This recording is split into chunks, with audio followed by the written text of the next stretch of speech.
All right, ladies and gentlemen, we are live. The ladies' Final Four is about to go live as well. We are in for one of the most stacked weekends, I think. This could potentially be the most stacked just run of shows in a row. Who knows? I was trying to think just in general as well. I mean, and obviously, doing a live stream during all the games makes you have a little bit of a different perspective on the sports schedule. But just the constant days, and we know this, of course, about the college basketball, and that's what's so great about those first days of the tournament as well too, obviously, is the fact that you get a games in the round every other day. Of course, the round of 64, round of 32, but now with the and with our own not being able to tune into these games, chat, it's our own fault. But with the women's game now, of course, rising in prominence and rising in popularity, it really does. I mean, compared to the fact, and of course, like we're saying, you get the 64, the 32 in the earlier rounds as well too, but just the high stakes basketball that's in play here, chat, where we have 4 straight days of basically championship level basketball. Of course, you could get to the NBA finals and say that, you're in NBA conference championships and then into NBA finals, like all those games. Imagine if you get a conference championship and a finals, both go 7 games, 21 games of championship level basketball being played. And now that, the conference championships and the NBA have finals MVPs or MVPs attached to them, they are kind of like mini championships. Not that they weren't before, but more stakes, chat. The Magic Johnson and the Larry Bird trophies on the line. But again, just the fact that even when you get to the finals, there's still just a physical. Again, you get the consecutive sports days, like consecutive NBA days, but the physical days, that we're actually spending in real life, chat. It's like every night we're gonna get amazing games here at Final Four. And again, it's our own fault. Imagine, chat, all the great weekends we could have, and we'd have to go back. Was the schedule? I mean, it's college, so it's not like pros where they're mix matching the schedules to try to get the most convenient one for both of them. But all the great tournaments we could have been watching with Brianna's here. I'm trying to. I think everybody was pretty tuned in when Notre Dame took down. Notre Dame was the one that took down UConn, chat, and then they took down South Carolina. No, they took down, was it South Carolina? Mississippi State? They take down Mississippi State? Some team that wore, burgundy and white in college basketball. Again, we're just biased toward Enrique Gumbuale, chat, so that's the one that we're focused on for the team that we're focused on for that year. That might be my earliest memories of watching, like, the ladies' college games. I'd have to think for the WNBA. Because then, of course, it becomes like it's our fault, but then it becomes, of course, what's televised as well, too. It's their fault. Can we push some of the blame on them, chat? But anyway, it doesn't matter. We got South Carolina and Texas in prime time tonight. Texas up 4-0. And everybody picks South Carolina to win this game, chat. I mean, as you would. And make no mistake, we're as pro... IT, add that into the title. We're fans of Dawn Staley and Paige Bueckers. I don't know if IT's got, a little bias towards Paige Bueckers, chat, but with Dawn Staley and the way she's got this team playing, the depth of South Carolina, chat, they've got one of the most balanced rosters in. I guess they were showing some of the stats before. Just was it one team in the last 25 years to have their leading scorers off the bench? And you hear the sound of that, and you're like, what does that even mean? But again, it's just, and that's the types of players as well too. I'm guessing and we haven't watched, of course, every South Carolina game, but following some of the tournament scores that have happened, there have been some close games recently. There have been some feisty ones in the mix. We'd have to go through the Texas run. I'm sure they've been in battles as well, too. Again, we've been a little more focused on the individual results for South Carolina. They got that first round matchup, the 116 against Tennessee Tech, I want to say. Some Tech school. It wasn't Texas Tech, obviously, because it was mid-major. They got him by like 60 points in that game. I want to say it was 48-108. But the next couple of rounds, I don't remember exactly the 32, but the last 2 games as well, too. I mean, as you would expect as the competition gets closer. But, of course, you look at, and, UConn as well, or not UConn, Florida was in a tough game against UConn as a 1 seed in the men's bracket, and then got into, some other tough moments as well, too, throughout the course of the games. But again, close results for South Carolina for teams that, yes, they are better, but I still think these top tiers that are left, the women's was very similar to the men's, and I don't know if we'd have to go through, like what the transfer portal thing. I guess it is pretty prominent because you get like Van Lith bouncing around, and who else do we follow on Instagram chat that's moving around to the transfer portal? But you do get star players that are switching up teams. But of course, the fact that they have to be around all 4 years as well too, just maybe they just have to kind of, and when you have to be committed. I mean, Billis was saying that on Rosillo's pod when people are always like, we're giving credit to the loyalty for like the players back in the day. Like, remember when people used to stay at college all 4 years? And Billis was like, well, we didn't even have, it wasn't even like an option, to go. I mean, it was, but just, losing a year, just the mobility that we have now, it wasn't even an option. So you weren't even thinking that way. So yeah, it's like loyalty was the way to think. Cause again, it's all that's what you had, it's like Stockholm. Is that the right way to use Stockholm syndrome? But it's like, it's not fake loyalty, of course, but if that's the only route, then that's the one you're going to take. But now that it's like players have the mobility, and then you have the ability to move upwards as well too. I mean, they would have been moving in the 80s, chat. Who wouldn't have been transferring in the 80s if there's an NIL deal for more money at another school? But again, everybody picking South Carolina, some of the close games, and then with the balance in the roster, I mean, that's a great thing as well too. But you get into some of these championship level games, and we are not, like I'm saying, the experts on the make no mistake chat. We're watching as just fans tonight, and we're just watching as fans of basketball, fans of the teams. Again, Don Staley. There's main character people that were invested in storylines as well too. But just the names that you see in the college basketball, for some of the stats stuff and some of the award stuff on the women's side.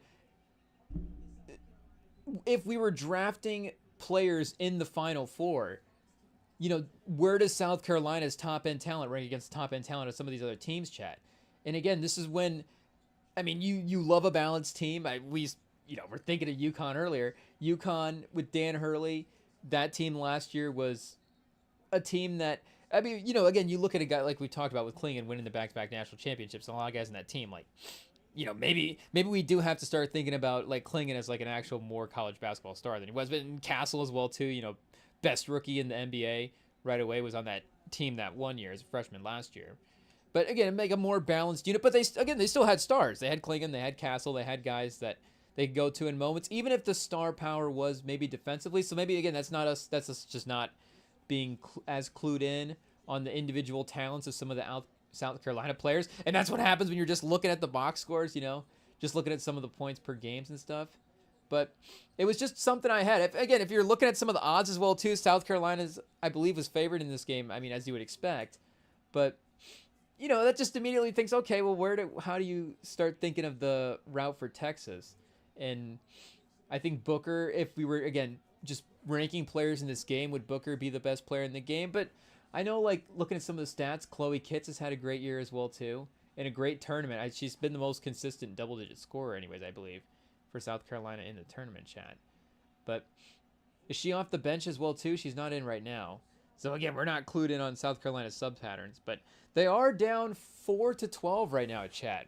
So like we're saying, I don't know if this is the type of moment where you need a star player to kind of throw the team on their back, and maybe somebody emerges. We're not, I guess, counting out the emergence of somebody as well too. I know they've had players with big tournament games so far, chat. But is this the type of moment right here exactly where you would need Walter Clayton Jr. to go out and hit like 3 threes right now, or a couple threes, and just get you back in the game? Or you would need Cooper Flagg, of course, to start working his magic. Tyrese Proctor, chat, start hitting some shots. And of course, Bree Hall has been there, I think, a couple of years as well too. Has Raven Johnson been there, or did she transfer as well? Let's see, chat, because I'm curious to see how that. I mean, again, we know it's already working in college basketball on both sides of the spectrum. But I mean, and I guess she'd be transferring into South Carolina, not out. Obviously, she's on the team now. Okay, yeah, she has been there 2 national titles already, chat. So that's the thing. They also have a lot of players that have been around as well for a couple of these title teams that have, again, still been able to produce on this team now. So yeah, Kits with 3 minutes. Joyce Edwards has, I think, does she have the highest point total for anybody in a game for him in the tournament so far? She had, I know it was that game 1 blowout, but she had that 20-point performance there as well. So maybe her scoring gets going. 2 minutes, only 0 for 1 so far to start. Full Wiley, chat, 0 minutes. So we'll see how. And Booker as well too. 3 for 3 to start. 6 points. Love to see it, chat. Hopefully IT made some wise investments with the funds for this one. Because there definitely was, like we're saying, space to make some money, chat. But you expect Dawn Staley calling a timeout. You expect her to cook up a play or two. The ATOs from Dawn Staley, chat. Where do the college basketball people rank Dawn Staley's ATOs? Do we have to pause that? I don't even know. We're saying that professionally. We're talking about basketball plays. But I guess, yeah, should we look at the team real quick and see? SEC all freshmen. Raymond Johnson, shout out. Playing in the tournament final. Staley, 4 losses in the last 3 years, chat. It's crazy. But Edwards was 13 a game. Yeah, Wiley was 12 a game this year. Kits was at 10. And then shout out the senior guard, chat, with 9.5 and 3 assists. Lead playmaker as well, too. So there's definitely going to be somebody that could step up and go on a run here. But Texas has played good defense as well, too. The deflections. Booker. Is she a senior, chat? She's a freshman? Oh, forward. That's forward. Okay. I'm freaking out, chat. Like, she's got 4 more years to go. The Aces. Can we pair her up with Asia Wilson? Let's see. She's not on the list this year. And if she is, she's too low, chat. There's no way she would not be on the... But Rory Harmon, 24, 5'6", 222. That should we say 22 years old, chat? We're just reading it off like it's listed like it's an NFL thing. But yeah, I guess just 5'6" is the only real stat that matters there. But... And we know, I mean, you can just scroll through the list. Is she the shortest player in the draft, chat?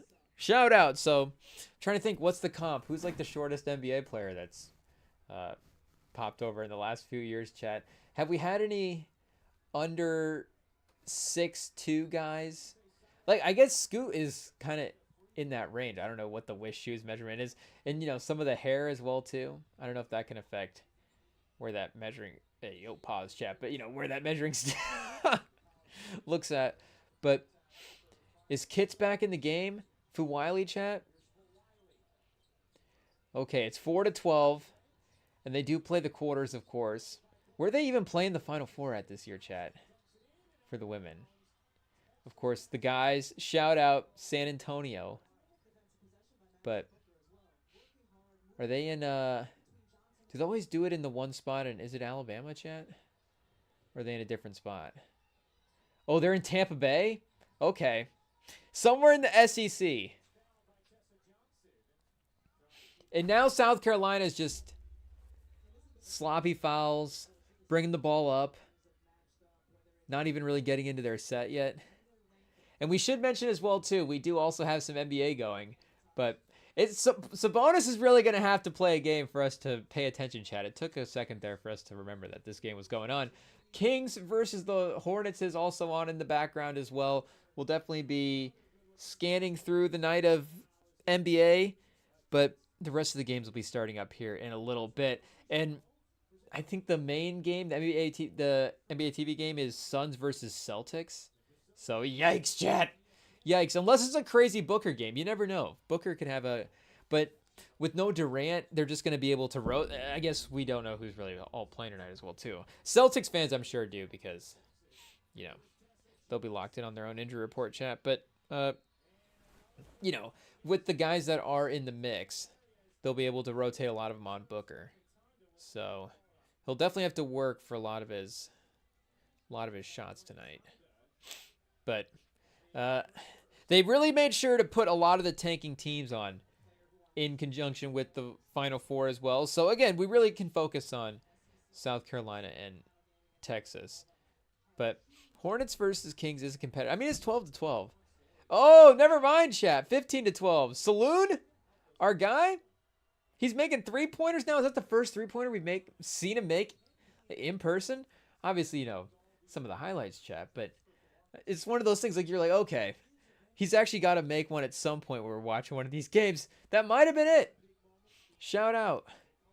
Of course, very high up on our draft list this year. The energy, the versatility, a little almost 5-ish.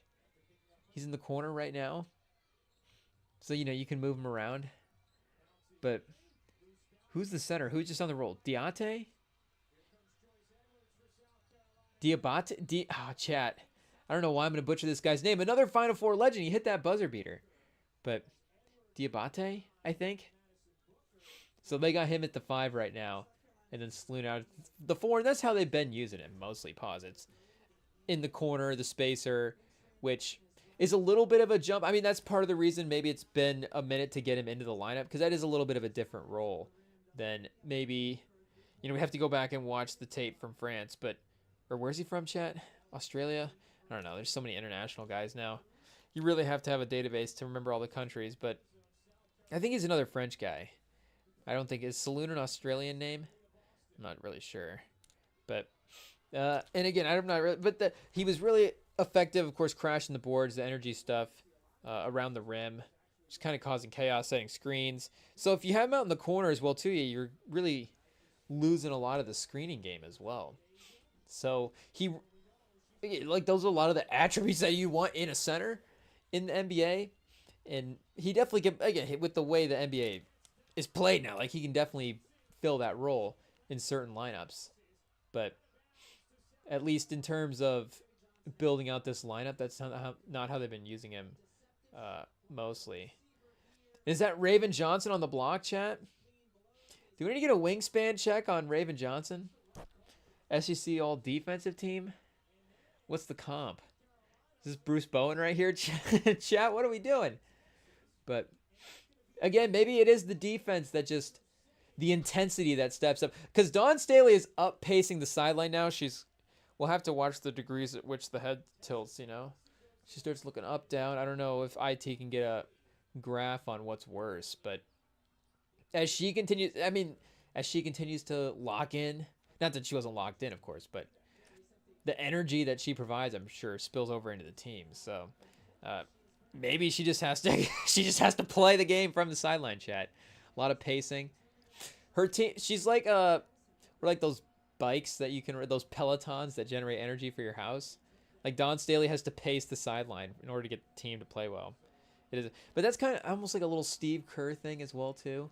I feel Steve Kerr definitely. And that's of course. That's a classic Popovich move to not just pace the sideline, but I feel like that's just a classic coach move, chat. But the extra intensity.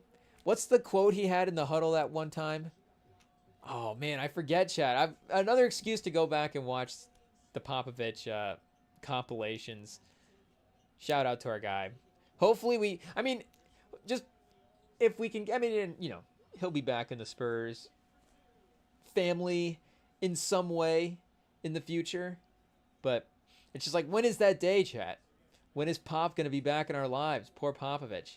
Hopefully he's enjoying any type of, and not constantly, maybe we should be searching up what the health state of Popovich is right now. So I don't know to what degrees at which the recovery is at, but hopefully he's at a place where he can just be enjoying his time and,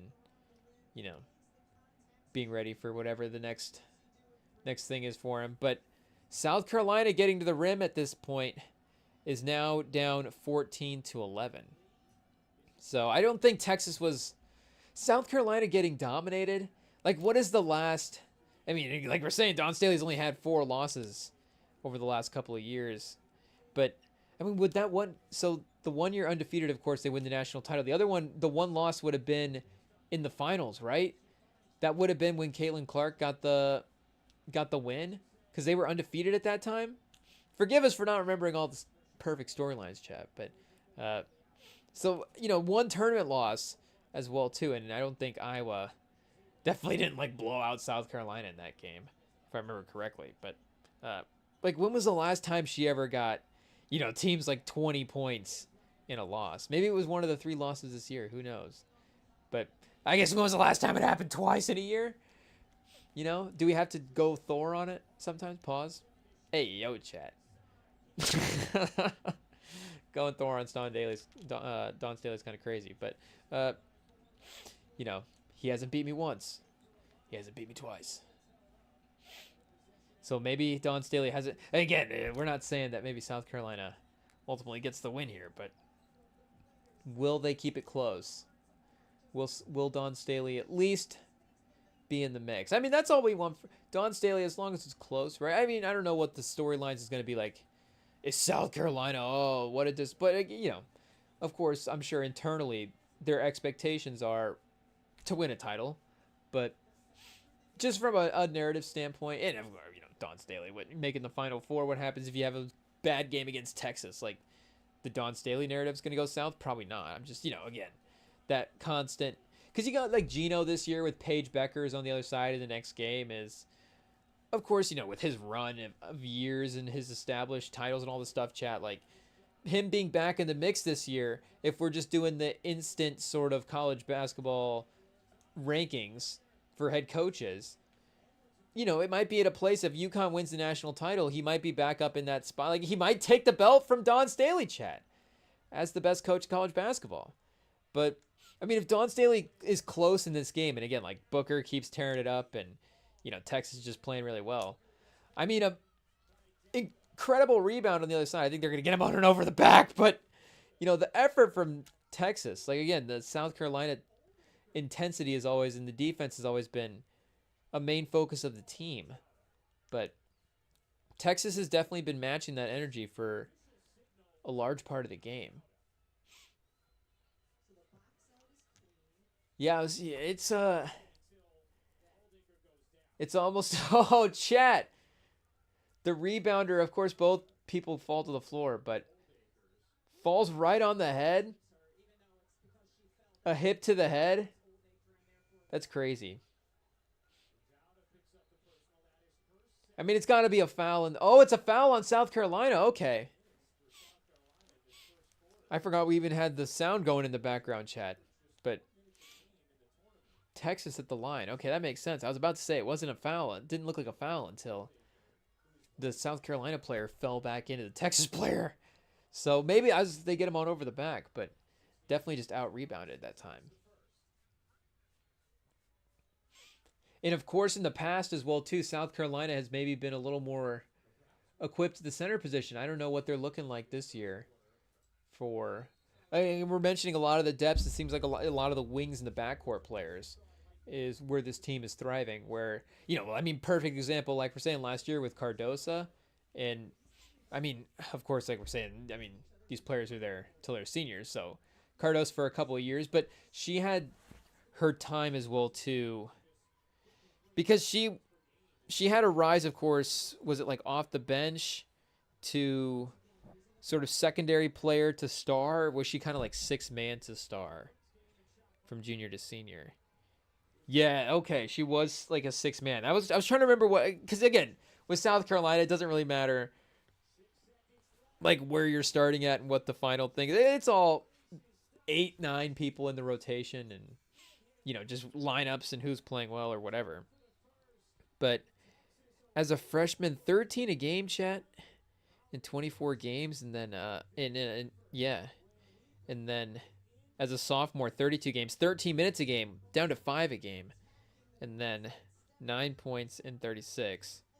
But again, they've always been kind of been built around its, and of course, Asia Wilson going back a couple years as well too. But they had Aaliyah Boston. I was like blanking on who the other center mate was with Cardosa at the time there. But yeah, they had the front court duo of Boston and Cardosa. And then again, Cardosa emerges as a star player the next couple of years after. And then they get the Boston Cardosa combo for a couple of years. And then Cardosa, like we're saying, levels up once Boston leaves for the WNBA. But even like Beal as a wing as well too. So this Texas team is a tough matchup for them. I don't know how they would, and UCLA also with Betts as well too. Maybe Betts is a bad matchup for South Carolina as well. So maybe UConn is a good match. I don't know if there was a game earlier in the season that was played between those teams. There had to have been, Chad. There's no way that was left off the table from there's no way ESPN was like, wait a second. We can't get a South Carolina UConn game?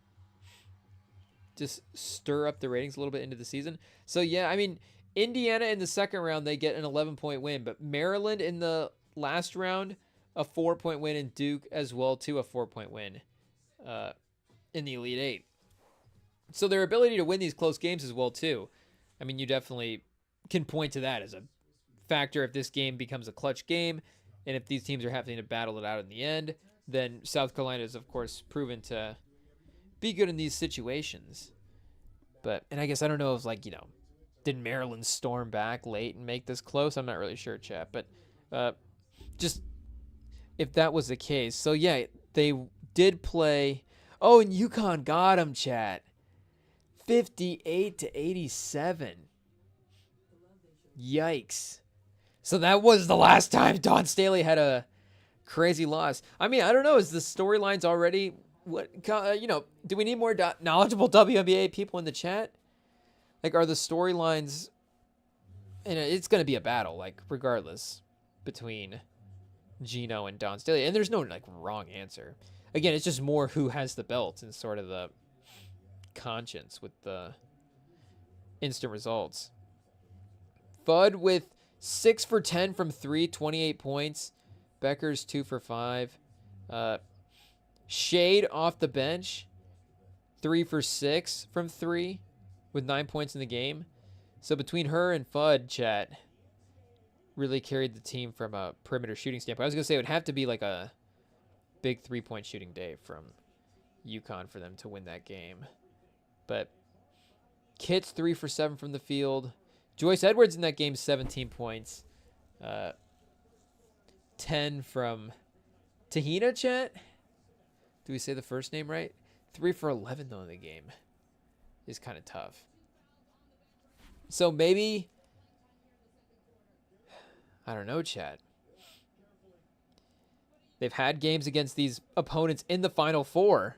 The opponents that are playing in the Final Four, they've had matchups against these teams earlier in the season. And they lost to Texas as well, too, 62-66 already, chat. And what was their first loss? UCLA. So they literally lost to the other 3 Final Four teams.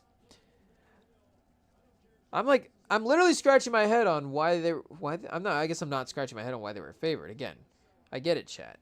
But are we so lazy not to even look up the South Carolina schedule from the season and just go, wait a second.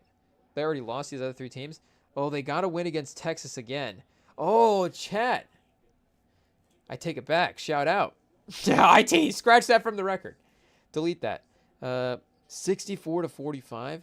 But that's still 3 losses, 1 win. If we're looking at them in the series versus the Final Four teams. And Texas in that game, Booker was 3 for 12. Harmon 6 for 14 is not terrible, honestly. 14 points. 4 for 8 from Jones. And then on the South Carolina side, Chloe Kitts, big game, chat. 7 for 12 from the field. And Fiajan, chat. 5 for 7 from the field. Tessa Johnson, 5 for 7. Joyce Edwards, 4 for 8. So, like we're saying, the balance was definitely there. And Holly, from Texas went 0 for 7 in that game. Shout out, I guess. Yikes, chat. But, yeah, obviously Texas is not going to have that game in this game. I mean, their first quarter is already... Seems like it's probably better than that. The Duke, okay. The Duke, chat. Duke was number 7. Is that 7 seed or 7 team in the nation? I don't know what they're ranking. Oh, they have Texas at 5 here. So, yeah, that's team overall. So, Duke, yeah, was 2 seed. And South Carolina now takes the lead, chat. 21-19. Dawn Staley. She's got her team roaring back. Okay, so maybe, chat. Maybe. Who knows? Is Dawn Staley tapped in right now?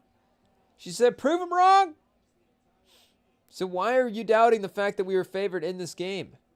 It's like, I don't know. I'm just trying to look at the stats and trying to make a little money, Dawn Staley. I mean, we're all on the grind here. We're all in the hustle.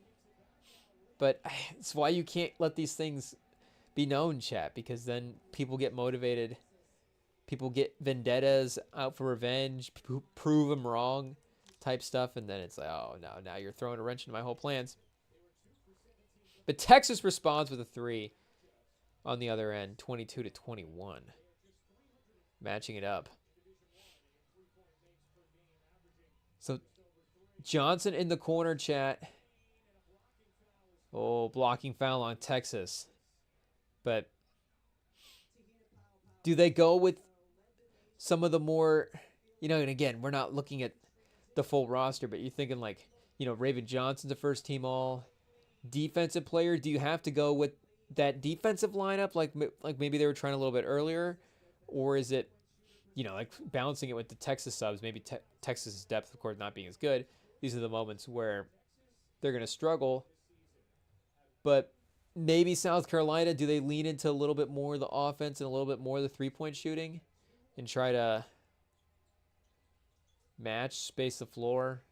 And again, I'm sure everybody that they can throw out there is, there's an equal level of capability throughout. Edwards getting to the free throw line a lot, chat. 4-4 from the free throw line. Shout out. Yeah, 16 of the 23 points for South Carolina so far off the bench. So like we're saying, their lead scorers are off the bench anyway, so that's not super surprising. So this is just us, you know, catching up really for college basketball, chat, in the Final Four in full game type ways. Because like we're saying, if you just put the pieces together and go, okay, yeah, their scoring is off the bench. Maybe it might take them a second to be in this game. You know, not to say that, again, their starters aren't going to be able to keep pace with the Texas starters. But maybe their offense is going to level up once they start subbing and once they start doing all this stuff, and give it a second in the game, give it time. Again, it's only like 12-4. That's only like 8 points, you know, in reality. That's the problem, chat. Again, we're live lines, gullible. Let's go, oh, look at Texas. Can we double down? But then maybe we should have found out South Carolina. That would have been a perfect opportunity to take South Carolina, chat. If we had any sort of strength, any sort of commitment to the actual earning of the almighty dollar through the sports books, we would have been right on top of the live line. We would have been thinking Dawn Staley down 8 points. She's going to get this together. It's only the first quarter. Like we're saying, their bench is about to sub in. It'll be perfect. So maybe the fact that South Carolina was favored to win, maybe the odds makers were already factoring that. But who's to say? That point in the live line's already passed. So no chance to go back and look at that again. I guess shout out to Sacramento. They're now up by 10, make it 12. So shout out. But their time has finally arrived, chat. Who knows, though? I mean, it could be. The Celtics could be already up by more than 12 against Phoenix. I don't know if that game's already started yet or not. Celtics, despite the fact that, like we're saying, they've been rotating some guys in and out. I don't know if that's a pause, chat. I don't know. It's kind of crazy. But despite the fact there's been some injuries, you know, some lineup variations as of late, they have been playing, of course, really, really well. And some of their best basketball of the season, even. Uh-oh, chat. Pistons versus Raptors? I guess we'll watch this Celtics game till it gets out of hand. But who knows? Maybe the Pistons go out and get a little revenge game on the Raptors, chat. Not revenge on the Raptors, but they had a game the other night against OKC. The Pistons have been getting a lot of playoff buzz. So it was really, and I don't think there was any Cade in that game as well, too. Ooh, chat. But again, it was an interesting moment for both the teams to be matched up and to see where the rest of the Pistons lineup match. Because like the Thunder are perfect example. Shea's been, he's a little more consistent than Cade. Cade, of course, his team has not been. And if you went early years of Shea compared to where Cade is at, like there is some similarities with the game's play stuff between the two guys. But even if Shea misses a game at time or two, the rest of the team is still able to lift up and be competitive, win these games. And the Pistons do have a sneaky kind of, again, there's a depth to that team, chat, where there's a couple of different couple of different wing options that they can go to throughout. And it really does prove, of course, Cade's ability to elevate the roster as well too, and him really as one of those lead guys. But maybe they go down like we're saying, and I don't know. We have to see if Cade is back tonight. But maybe they go out and get a really big prove-it win against the Raptors after that kind of game against OKC. But 7-9 first quarter. We'll overreact to all the first quarters, chat. It's just what it is. But again, the Suns starters, I guess the Suns bench, complete opposite of South Carolina's bench. How many players on South Carolina's bench could start for the Suns, chat? Quite a few. Quite a few. Nurkic or Chloe Kitts? I mean, what was Sam saying? I mean, just think last year Sam was saying that. Did he say the Pistons? Exactly.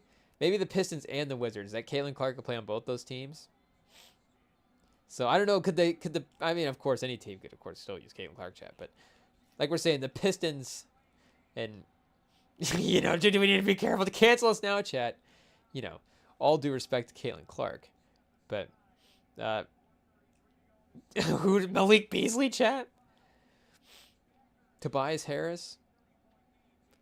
Oh, there's a 3 from Jaylen.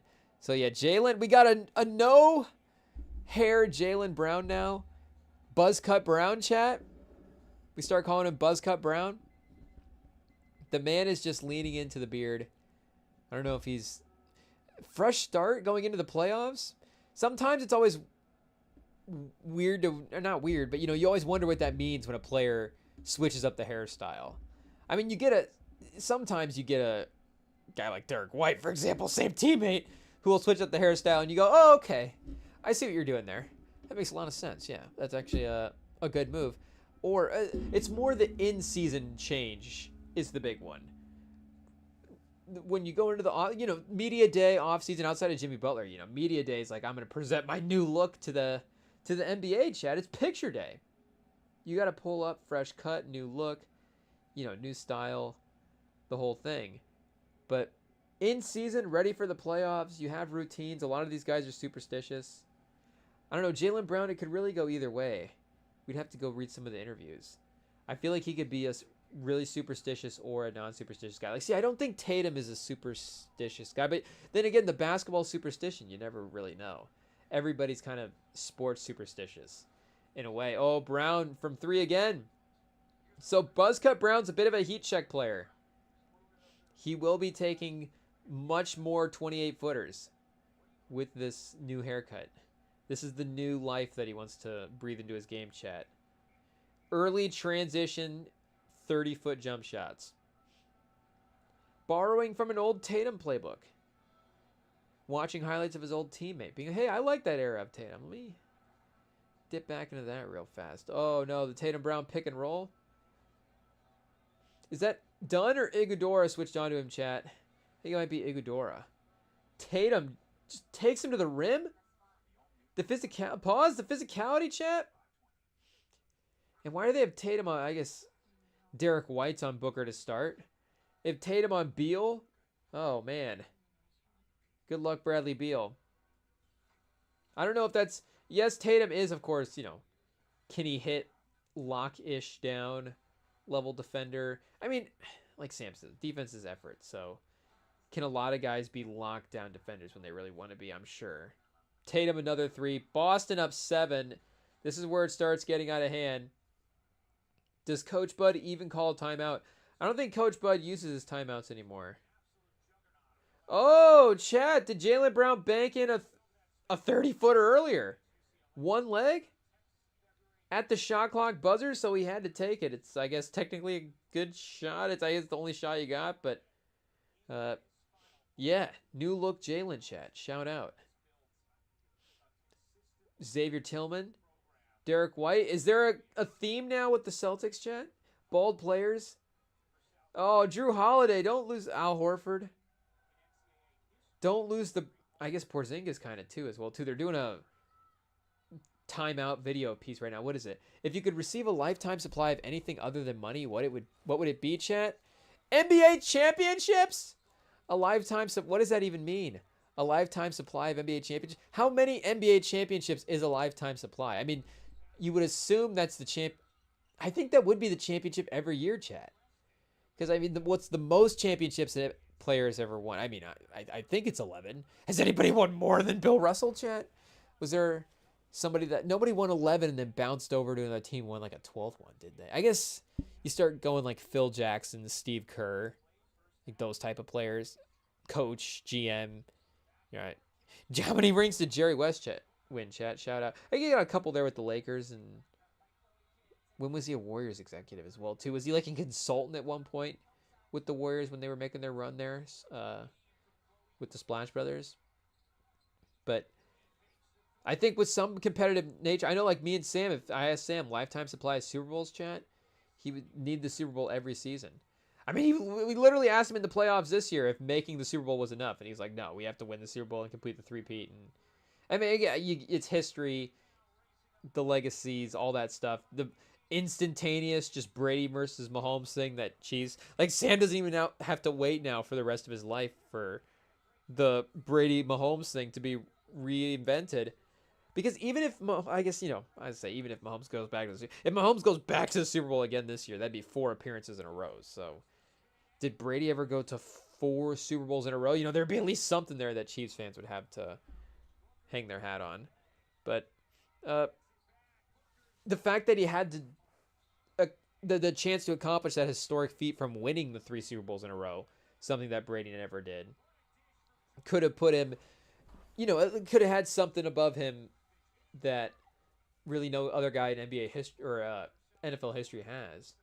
But I guess even if he wins the Super Bowl next year, you know, would it be 4 Super Bowls? It'd be interesting, Chad. I guess we could only see how we feel about it after he gets, you know, close or winning or whatever. So somehow Paul Pierce has hair. Jaylen Brown doesn't have hair, chat. It doesn't make sense. But at least without Durant as well, too, for a little bit. You know, a little Iguodala, a little Ryan Dunn. So, like we said, chat, the Suns have kind of made good moves without, and I think we you know, went through the whole Booker thing on the last live stream as well, too. But the Suns have made good basketball moves around, outside of the Beal thing. It's like, take the Beal thing off the table, and what do you got, chat? I mean, who knows? Probably a lot of better basketball team, but the other moves they've had to make to fill out the rest of the roster have kind of felt like a lot of the best available type stuff. Oh, Booker not able to hit the transition 3, chat. But those are nice draft picks to get. I don't know if was done technically a first round pick. I don't remember exactly where he ended up landing. And, you know, I don't know what Phoenix has got scheduled later on as well, too. But again, it's the second round operators.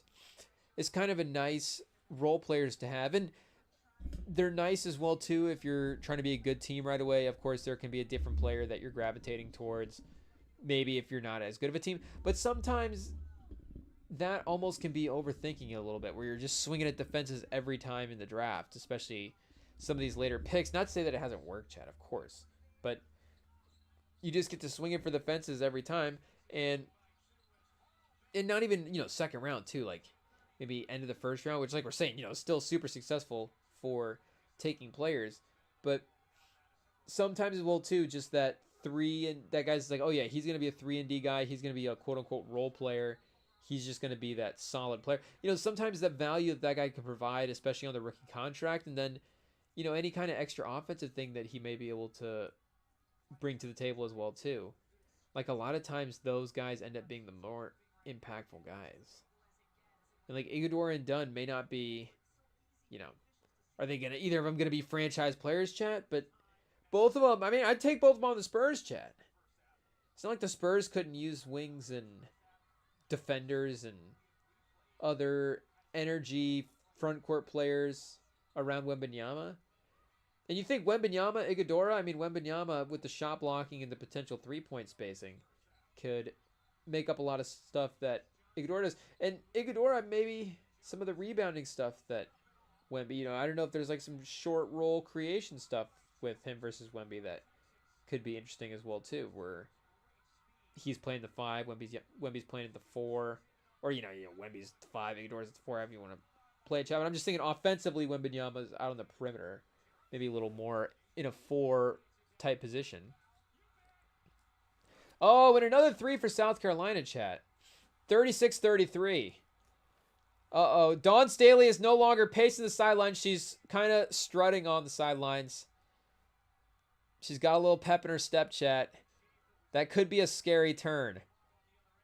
I don't know what is scarier. Because, again, Dawn Staley, she's got a pretty good range of emotions, honestly, throughout the game. Again, speaking of, like, Brady, this is not to say, like, again, Dawn Staley doesn't have the same mentality as Brady. It's just the range of emotions that are expressed throughout the game. Brady was just very low-key the entire time. I guess he would definitely get passionate as well, too. And he did. No, Brady was a pretty energetic guy.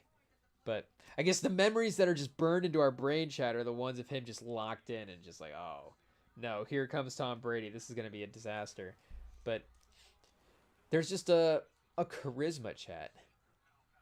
Again, Brady, when he did get energetic, it was a lot of outbursts and, real passionate moments, but there can be like there's just like a little subtle, like she's almost like a James Bond level coach, chat.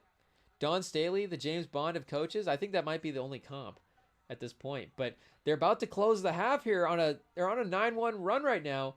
Texas is going to get the last shot. So I don't know if they're going to have the chance to, make like a double-digit 1 run here or whatever. But still, a chance to go up 5. A chance to stay up 5 here if they can play defense. The jumper not able to go. The rebound not able to go. Oh, Texas is going to get free throws, though. So a 1-possession game that might be respectful of what this game has actually been. But scary moment, chat. Saved by the bell, honestly, a little bit for Texas. -13 with Booker off the court tonight. We need IT, you need to be keeping notes for the lineup so you're more locked in. No Booker. 3 fouls, I'm guessing. Just to double check, chat, so we can be factually accurate. Yeah, 3 fouls, but 3 for 7 points. Like we said, the defense, the energy, a steal there earlier in the game, leading, I believe, to points off of that. But -13. And yeah, the half will finish up 35-38. So South Carolina up 1 possession. So like I said, saved by the bell, but really you're going to get your best player back as in a reset, quarter reset, half reset as well too. South Carolina has won 103 straight games when leading at the halftime. Do we need to repeat that, chat? 103 games when leading at halftime. Could Madison Booker be the star player to end that streak, chat? Is this, a Goombawale level star player takes down the stalwart team in impressive fashion, chat? So she's a sophomore this year. Wow, didn't make an All-American team. I guess some of the percentages maybe down a little bit from some of the efficiency.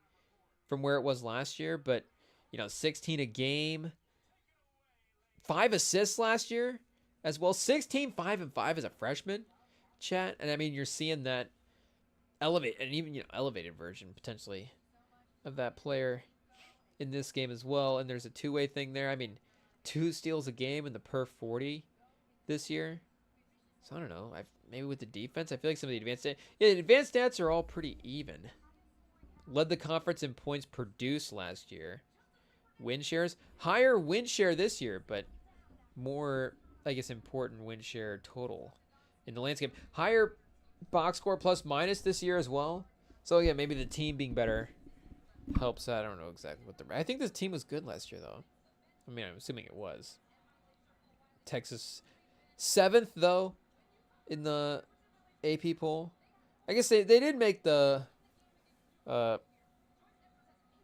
Elite 8 chat and lost to NC State. Won the Big 12 tournament last year. Number 1 seed. But some of the advanced stat stuff, even a little bit more favorable as well too. So WNBA draft heads, get your notebooks out. I mean, I'm sure if you're a draft head for the WNBA, your notebooks have been out. I mean, I'm sure she was a good high school player as well too. They don't have the high school ranking. Maybe they do have the high school rankings, and maybe she just wasn't. Oh no, she did make All-American this year, chat. Okay, so yeah, it says 2-time All-American, but it just hasn't updated yet, I guess, for this season, because it wouldn't count the multiple All-Americans in the same year. Because I mean, that would be 3 All-Americans then. She was on 3 different All-American teams. She was on a first team, a second team, and a third team last year. Kind of crazy, chat. Somebody, I mean, as a freshman, top 5 player in college basketball. And, to go to the South Carolina thing, like we were saying earlier, no Juju Watkins for USC, of course, ended up, I mean, as it would, chat. But, like we're saying, I mean, I guess they probably weren't as balanced of a team, though. But they still had another star player as well, too. Is it Irafin, the last name? Kiki? Shout out. But, yeah. Booker on a tear, chat, in the first half, along with Jordan Lee as well, too. 10-point first half. 8 and 8 from Tahina and Joyce Edwards. And then 7 from Fuwiley as well, too, who didn't have a foul. 2 fouls from Dowda. This game is the only person with multiple fouls. So good place to be at, to where you can play with intensity in the second half and definitely lock in on some of the defensive stuff. But it's halftime, chat, so we'll take a quick break, and then second half of the first matchup of the women's Final Four will be on right after this.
Okay, chat, we're actually back. We're a little scared to fire back up because the halftime studio show for the ladies college basketball broadcast is it's as good as it gets, chat.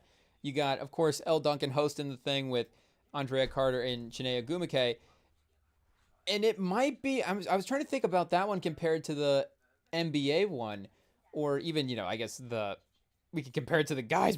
Make no mistake, with all due respect to the guys broadcast, I think the women's broadcast is a little bit better. And if we were comparing it to Countdown as well too, and I guess NFL, like Countdown is the only studio show for some reason that I'm thinking is even in the mix, and I don't even know if that's the best studio show that ESPN would have at this point. Like we're saying, I think the women's college basketball one might be it. I don't know. I'd have to remember.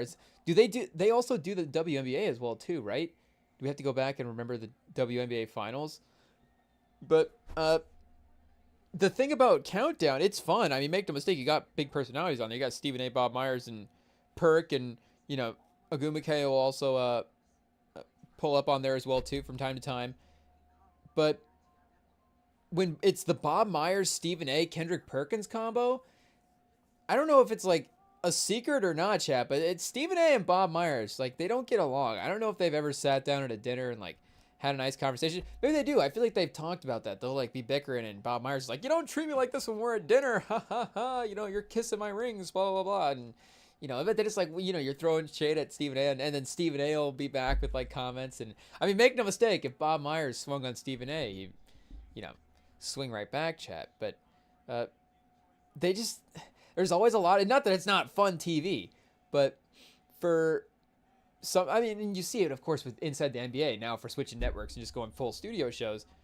The reason that studio show works so well is because the chemistry is great, of course, and the chemistry is great because they all like each other and they're all friends. They get along, and it's a good hang.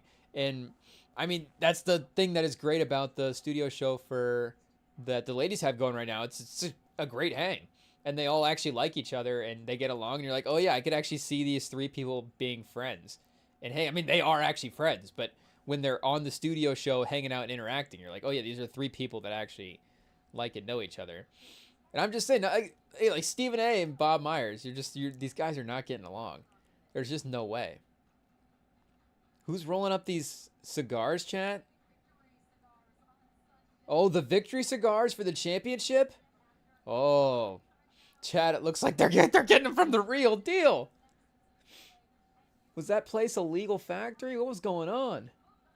I mean, I'm assuming they're the highest quality, but you never know what that means when you start looking into it. But Booker will be back, chat. A Booker combo? Oh. It's continued to get out of hand for Phoenix, chat. It's getting no better.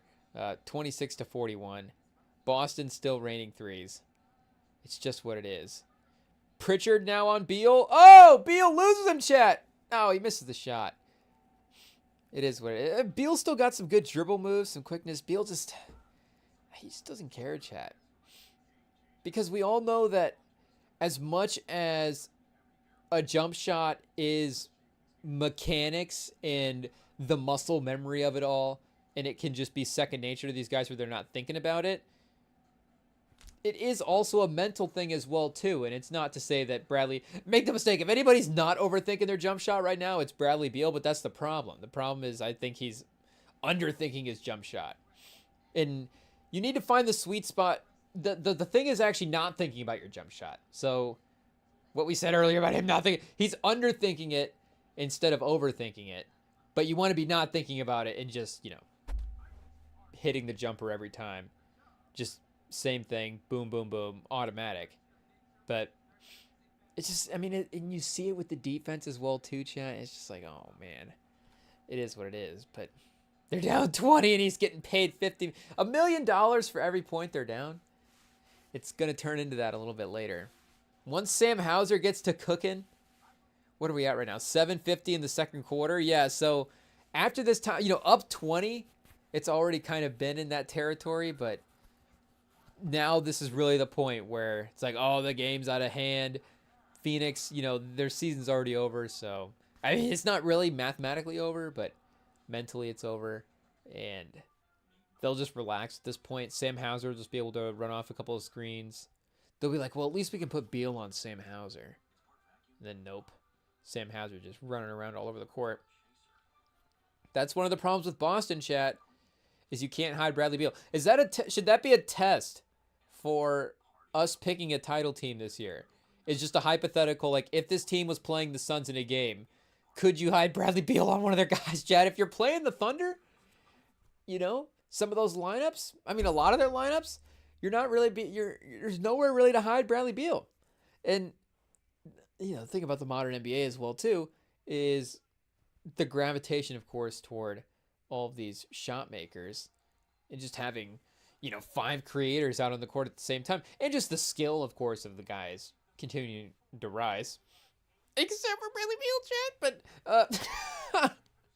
But yeah, I think, but the Nuggets, for example, like, if he's on Peyton Watson, if he's on Christian Braun, you're going to say, oh, these guys are attacking the rim, they're rebounding. Christian Braun, maybe there's some three-point shooting stuff as well, too, that could be potential. But that could be a thing that happens as well, too, is Bradley Beal starts playing off him a little bit. Christian Braun starts taking some three-pointers. Like, that's actually then kind of what you want. If you're like, Mike Budenholzer is now a genius that he's gotten Jokic to pass out to Christian Braun. Because maybe that is a weakness, chat. Is that how you bait Jokic? We've been trying to think about how to expose his, like, weaknesses at this point. But, like, you almost need to treat him. I don't even know what the superhero comp is. But, oh, man. So we need to use, like, the champ as, like, Champ GPT? Is that what we need to call it when we phone Champ for a question? Champ GPT? Like, what would his superhero comp be for the potential of taking out? You could say Jokic, but then it's like kryptonite. Of course, you could say what is Jokic's kryptonite, but it's not like it could be a substance, chat, but it's not like a basketball strategy that you could use to weaken him necessarily. You would just be tricking him into thinking he's doing the right thing. Like, you would be intentionally leaving these guys open, and Jokic is just like, oh, look at this, a shooter in the corner for 3, bam, behind the back. Jokic is like throwing all these behind the head passes, but the problem is Peyton Watson is bricking all these threes. So the problem is now Jokic, like we know this year, he's scoring nearly 30 a game. He did put up 62 the other night. So the man will take shots himself. It is what it is. Shots in Slovenia, chat. Shots in the NBA. The man will not even be a ball hog when he needs to, but the man will carry the offense from a scoring standpoint when he has to. But if you could, but again, you're like trying to play defense. You're trying to like guard well and still lock down the other guys. We can't let Jokic get into his passing lanes. It's like, well, no, actually, we want Jokic out there whipping behind the back passes to Peyton Watson. Jumping corner threes. Even Michael Porter Jr., honestly, at this point, who cares? If Jokic is going to put up 62, I'll leave Michael Porter Jr. open all playoffs and just make Michael Porter Jr. put up 40. That might be the new strategy. Quadruple team Jokic and leave Michael Porter Jr. wide open. Because is Michael Porter Jr. going to shoot 50% from the field? Because make no mistake, Jokic will shoot 50% from the field. And Michael Porter Jr. can. But for a playoff series this year, if he's wide open, who knows, Chad? You start talking into Michael Porter Jr. some unders, maybe it's in the DNA. Who knows? But the only way to stop Jokic is to trick Jokic. I don't even know how else you could trick him into doing smart things. I guess you can't trick him into taking shots. He's not like a guy with a weakness from an offensive, shot making standpoint where, the 3-pointer's not there. We could leave him in this certain spot. Like, again, he can make any basket. He was being double teamed literally from half court, which I would like to say at one point on this pod, I did say that there is not a shot that Steph can't hit that Jokic can't hit. And I think maybe the only two guys, not the only two, like, if a guy's really having a heat check game, you'll guard him at half court for obvious reasons. But to guard him at half court because you don't want him to fire a jump shot from wherever he gets the ball is a different kind of mindset than, denying the ball on an inbound, or we're trying to full court pressure, or, whatever type of defense you would play in a clutch situation. It might only be like a first half scenario, not even an end of game, just first half Jokic might just walk up and hit a half-court jumper in our face because, again, the man's going for 62 points right now. But it might literally only be him and Steph in that mix. So shout out Jokic. Continues to be incredible, but I love what Steph is doing this year as well too. So if I was using that as a pro Jokic point against Steph, I think I was saying he was the best offensive player ever, chat. Did I say that? Maybe I did. But I mean, who's to say he's not? If you're just looking at the offensive side of the field, side of the court, with the way not to say that the scoring hasn't never been there. Not to say that, of course, you look at the playoffs in some certain games, he hasn't had massive scoring performances, but the fact that it's just in the box score is like a thing that's set in stone. That like, oh yeah, also Jokic had a 30-point a game season in there, in a 62-point game, and just had all these historic scoring performances as well too. Just unlocks a whole different side of the history book for him. Like we're saying, puts him in. Not that he wasn't in Wilt territory, but you start talking about him as like, you know, Simmons was comping him to like Bird and Magic. And again, that's like fun, like, you know, chat, those are fun triple-double numbers, make no mistake. You love a guy that'll go out there and put up a 25, 10, and 10. But once you, and you know, we're not talking legacy, we're just talking the box score, chat. Once you start talking Wilt Chamberlain in the statistical comparisons, now it's like, oh, wait a second. Wilt?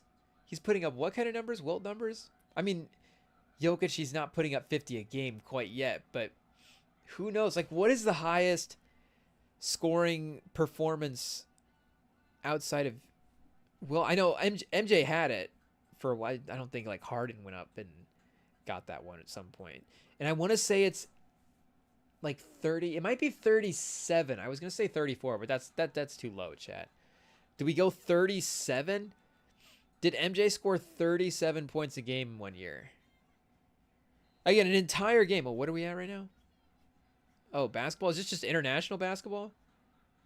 Yeah, international leagues. Oh, shout out. The Turkish Airlines Euro League? Olympiacos is winning this league. For Blanche Becco? Barcelona. Oh, Real Madrid's in this league? How many Real Madrids are there out there? The Chinese Basketball Association. Oh, chat. Why have I never thought to go look up these teams on Basketball Reference? We're always talking about how Dylan Brooks is going to go to the Beijing Ducks. Well, here's the team, chat. We can literally look up the numbers. 32 and 14. Maybe they don't need Dylan Brooks. Dylan Brooks is going to go to a tanking team in the Chinese basketball. So Barry Brown Jr., 17 a game. Eugene Germain, 17 a game. Fanbo Zheng at 14 a game. So, I mean, you know, they've got scorers, chat. Seems like there's some good balance on this team, but well, yeah, we're looking at points per game for a different league. Shout out Barry Brown Jr. though, carrying the team. I mean, that's the thing. You don't want Dylan Brooks taking shots away from Barry Brown Jr. We've been saying that the whole time. But I don't think anybody else has averaged 40 a game for a single season. Could Jokic be the first guy since Wilt to average 40 or more points a game in a single season? I wouldn't put it off the table. Like, could Steph... I mean, Steph could still do it the way he's playing right now, honestly. With Jimmy Butler, if they had Jimmy Butler for a whole season, chat, and he can tap back into this next season for the regular season, again, you want to start thinking about pacing yourself for a playoff run.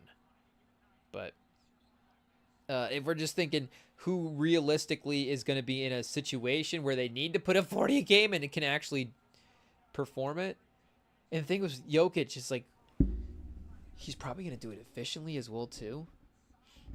Imagine putting up 40 a game and he's like, wait, he's 48% from the field. And that feels low for Jokic.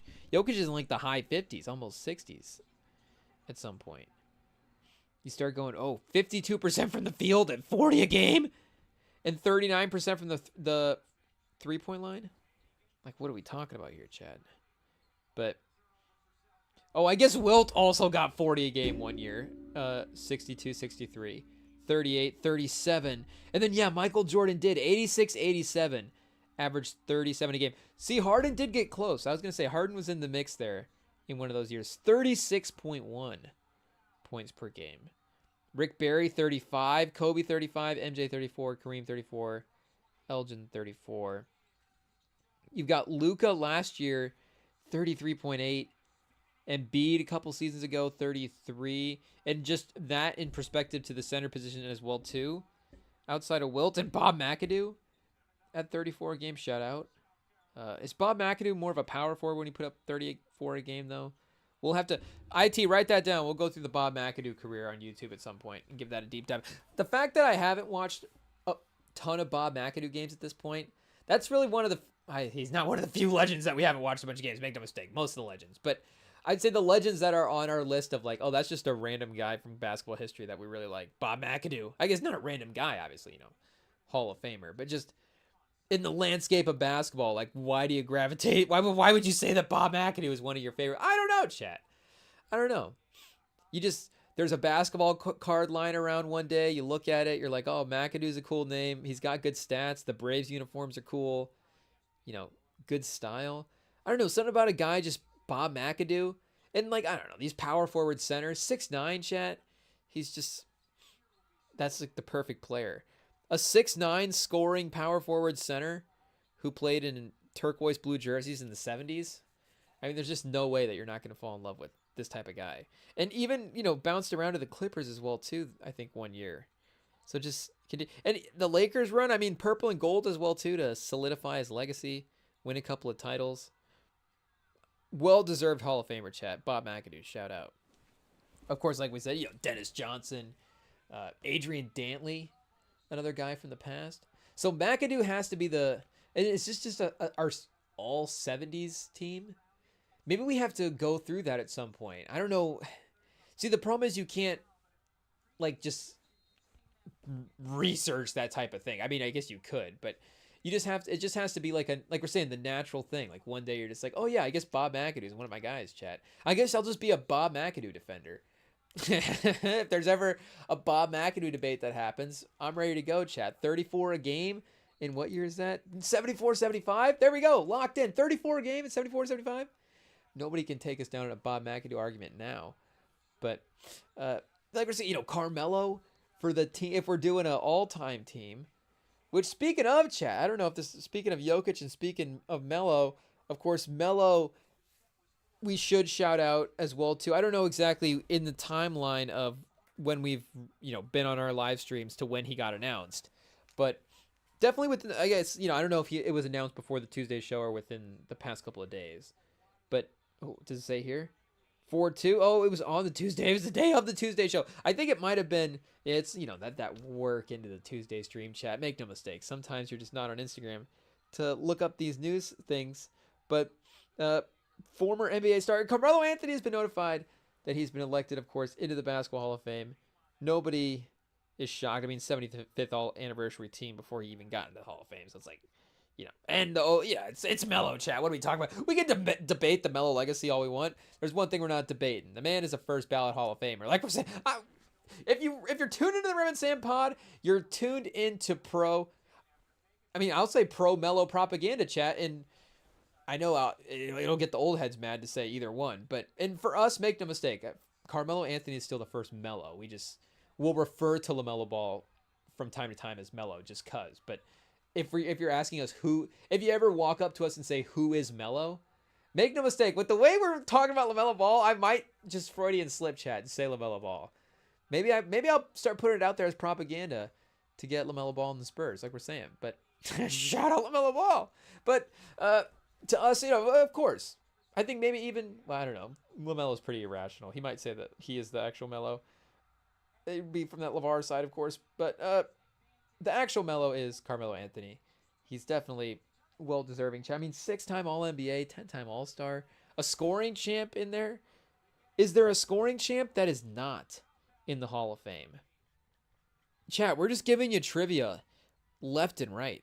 Hopefully, there's an NBA trivia night that is approaching. Do any of the bars in your town do a NBA specific trivia night outside of like a Buffalo Wild Wings just trivia on the TV? Maybe some nights. I'm not into beat-ups enough to know if there's like a schedule for the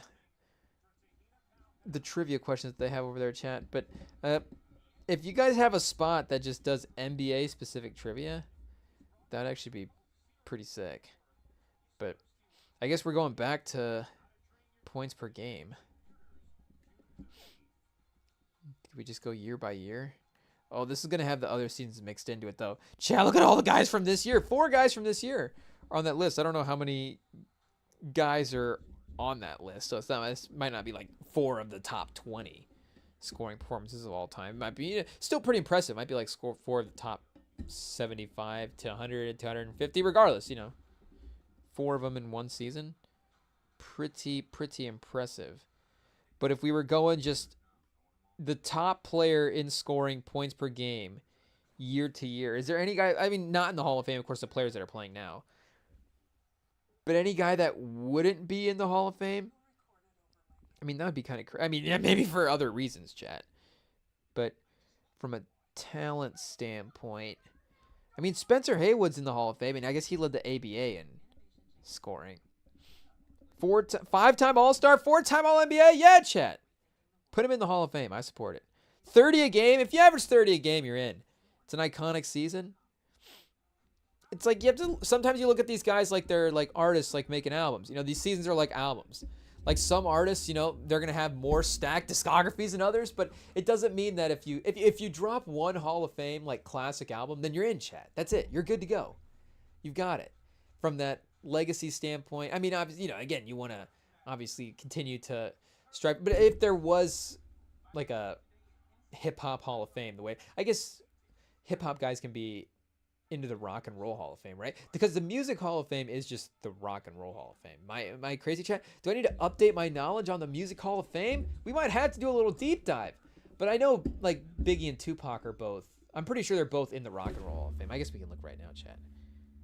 Pretty sure our guys. I mean, of course, their legacies are locked and loaded, chat. But I'm pretty sure both of them were enshrined. Do they have like statues in the Hall of Fame? Let's see. Awards, nominations. These would be like the individual year awards. So actually getting into the Hall of Fame. Let's see if it says here. Chat, we're going to have to read this whole article to figure out if he's in the Hall of Fame or not. Let's see. Oh, here we go. His legacy. Named him greatest rapper. Blah, blah, blah, blah. Not blah, blah, blah, blah, of course, but just to see if he got inducted. I guess we're idiots, chat. We can just go to the Rock and Roll Hall of Fame and look up the inductees list and see who got introduced. Biggie, where you at, boy? Oh, well, he's looking down at us proud, chat. Hopefully. But maybe not right now with the way we've been rolling as a country. But maybe just as a... Well, how does that line up with us as people, chat? Who knows? But anyways, we got to just find this inductees list. Yikes. Here we go. Dolly Parton?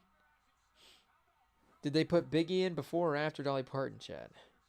When did Dolly Parton get introduced? 2025 nominees? Mariah Carey, a nominee? A nominee? Why is Mariah Carey not in the Hall of Fame, chat?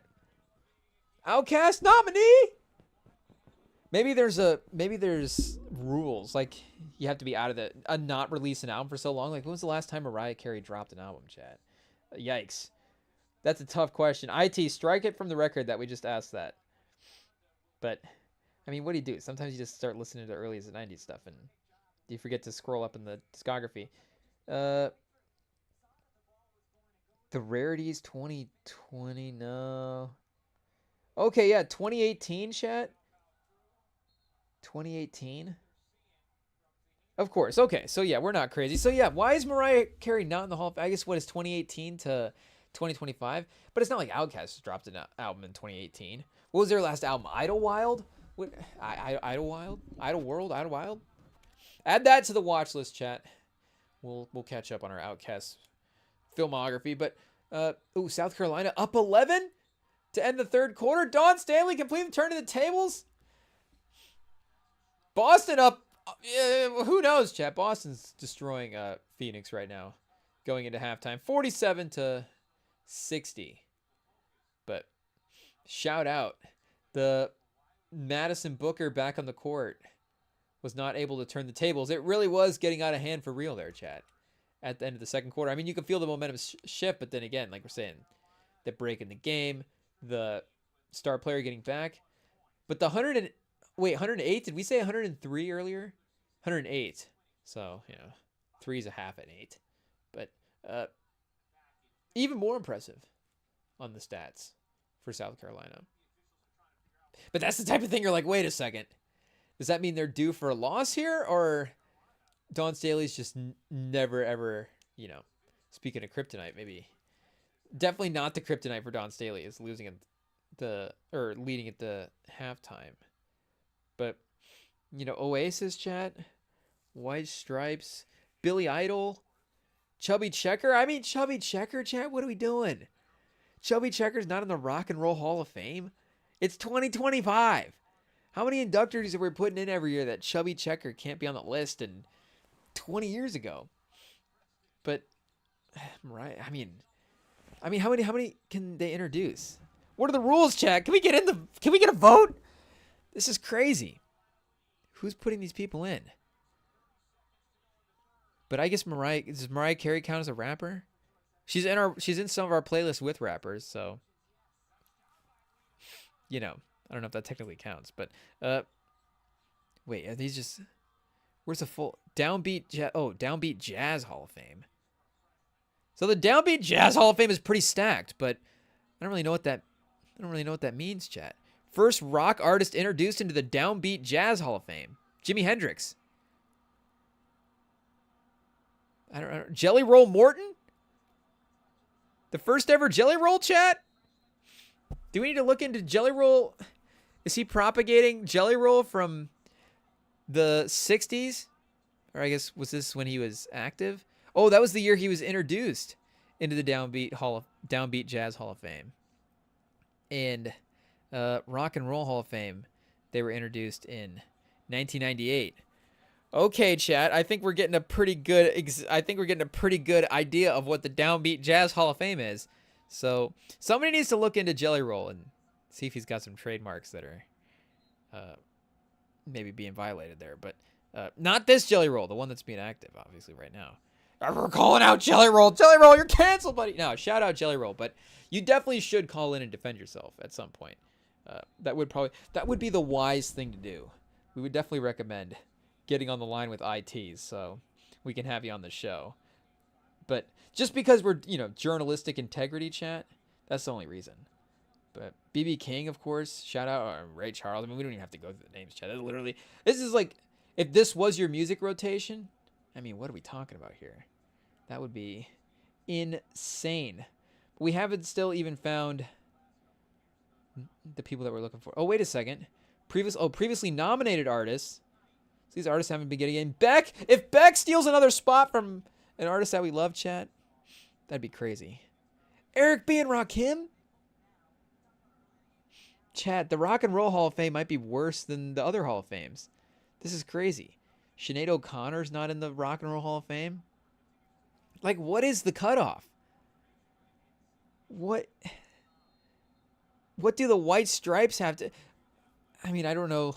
Some of these rock discographies, the song to the person is a little fuzzy. But, I mean, that's the Seven Nation whatever song that is played at, like, every college football game. At least it's, it's locked into the Kinnick Stadium playlist. Kinnick Stadium, chat. I thought I almost called it one of the high school stadiums. Did I call it one of the high school stadiums around here? What's the Iowa Stadium? Jesus. But yeah. The White Stripes, I mean, that song alone has like enough streams to get him in the Hall of Fame. What? Okay, so maybe it doesn't even matter if these other people have individuals inducted twice. So why would somebody need to be inducted twice? before Mariah Carey gets inducted once. I guess, maybe Tina Turner. That would make sense. But outside of that, with all due respect to everybody else on the list, chat. Okay, so is this... Oh, music for... This is a deep dive history. I guess, like we said, we're just doing the full deep dive history. But where is just the normal list of inductees? Here we go, chat. That took way too long to try to find. Okay, we're going to have to try to go to some of these later years to see if we can catch up to the genre that we're looking for. And they wouldn't have started, obviously entering them right in the 90s. I guess maybe some of the 80s guys, but then some of the 80s guys, of course, still active into the early 90s. I mean, even into the other 90s, but the other 90s. Prince. Okay, he might have to count as a rapper, chat. Grandmaster Flash. Maybe we just scrolled past a bunch of guys that we forgot. I guess we're only in 2008. They start nominating some of these guys later, getting them into the list. I mean, Grandmaster Flash are obviously going in chronological order. The Beastie Boys. Uh-oh. So, yeah, the Rock and Roll Hall of Fame, chat, obviously racist. If the Beastie Boys are the only rappers in the Rock and Roll Hall of Fame. The Beastie Boys and Green Day? Oh, NWA? Okay, so like we're saying, they're working their way through history right here. We get NWA by 2016. Tupac in 2017. There we go. Biggie's got to be a couple years later. I mean, has Biggie even been nominated? Whitney Houston in 2020? Chat. She should have been nominated on her first song. It's the first time somebody heard Whitney Houston's voice. They're like, oh, I guess we got to put that voice in the Rock and Roll Hall of Fame. It's like we don't even know what the career is going to be or what the potential is. It's just that the voice. It's like, if they ever have to put like a football or a jersey, or I guess do they have like random just, this fan did this weird thing. Like what's just the most random thing in the Hall of Fame? Like even if it was just a clip of like, yeah, I was once in this bar and we were doing this. There was just karaoke in the corner and this one person got up and started singing. I was like, holy cow, that person's really ripping. It's like, I don't know if they had phones back then or camcorder. It's like I had to run home and get the camcorder and then run back and try to record the person singing. And I only got back with like 20 seconds left on the song, so there's only 20 seconds left of this camcorder clip. But even if that was the only clip, chat, that clip would have to be in the Rock and Roll Hall of Fame. But it would have to be in the Rock and Roll Hall of Fame before 2020, which is crazy. But Biggie and Whitney Houston and the Doobie Brothers in the same class. I don't know if we have to start ranking classes from the Rock and Roll Hall of Fame, but that's a stacked class, chat. I guess shout out to 9 Inch Nails and T-Rex as well too. But just between Whitney Houston and Biggie alone, who was in the Tupac class, chat? Tupac, Pearl Jam, Journey, Electric Light Orchestra. So what, we get Living Thing and then all of the Tupac discography, and I guess we can still at least hear the beginning of the Bill Simmons podcast. Like, what happens if we don't take this one? Then all of the music, like, just do all of the music in the rest of the movies that, like, we can only watch The Bodyguard now, which, make no mistake, is fine, but it's like we can only watch the Bodyguard or music of the Doobie Brothers are in. Otherwise, we're just not hearing the soundtracks from any of these movies. I don't know what the rules are, chat, but if it was just like you could only log into Spotify and play these artists, that would be. And I guess like some of the soul artists and stuff, we could start going back and looking through those years. Like if there's just a really stacked year. Oh, you get Jay-Z in 2021, chat.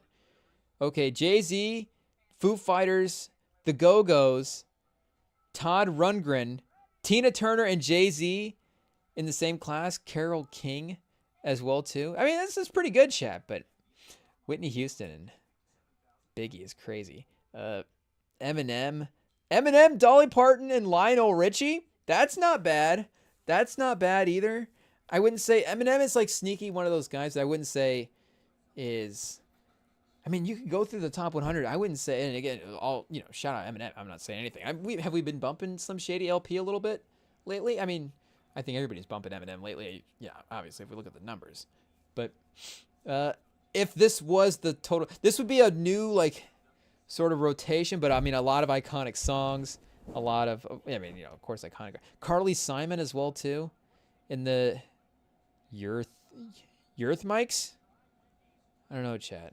Not sure who these guys are, but shout out Annie Lennox and Dave Stewart.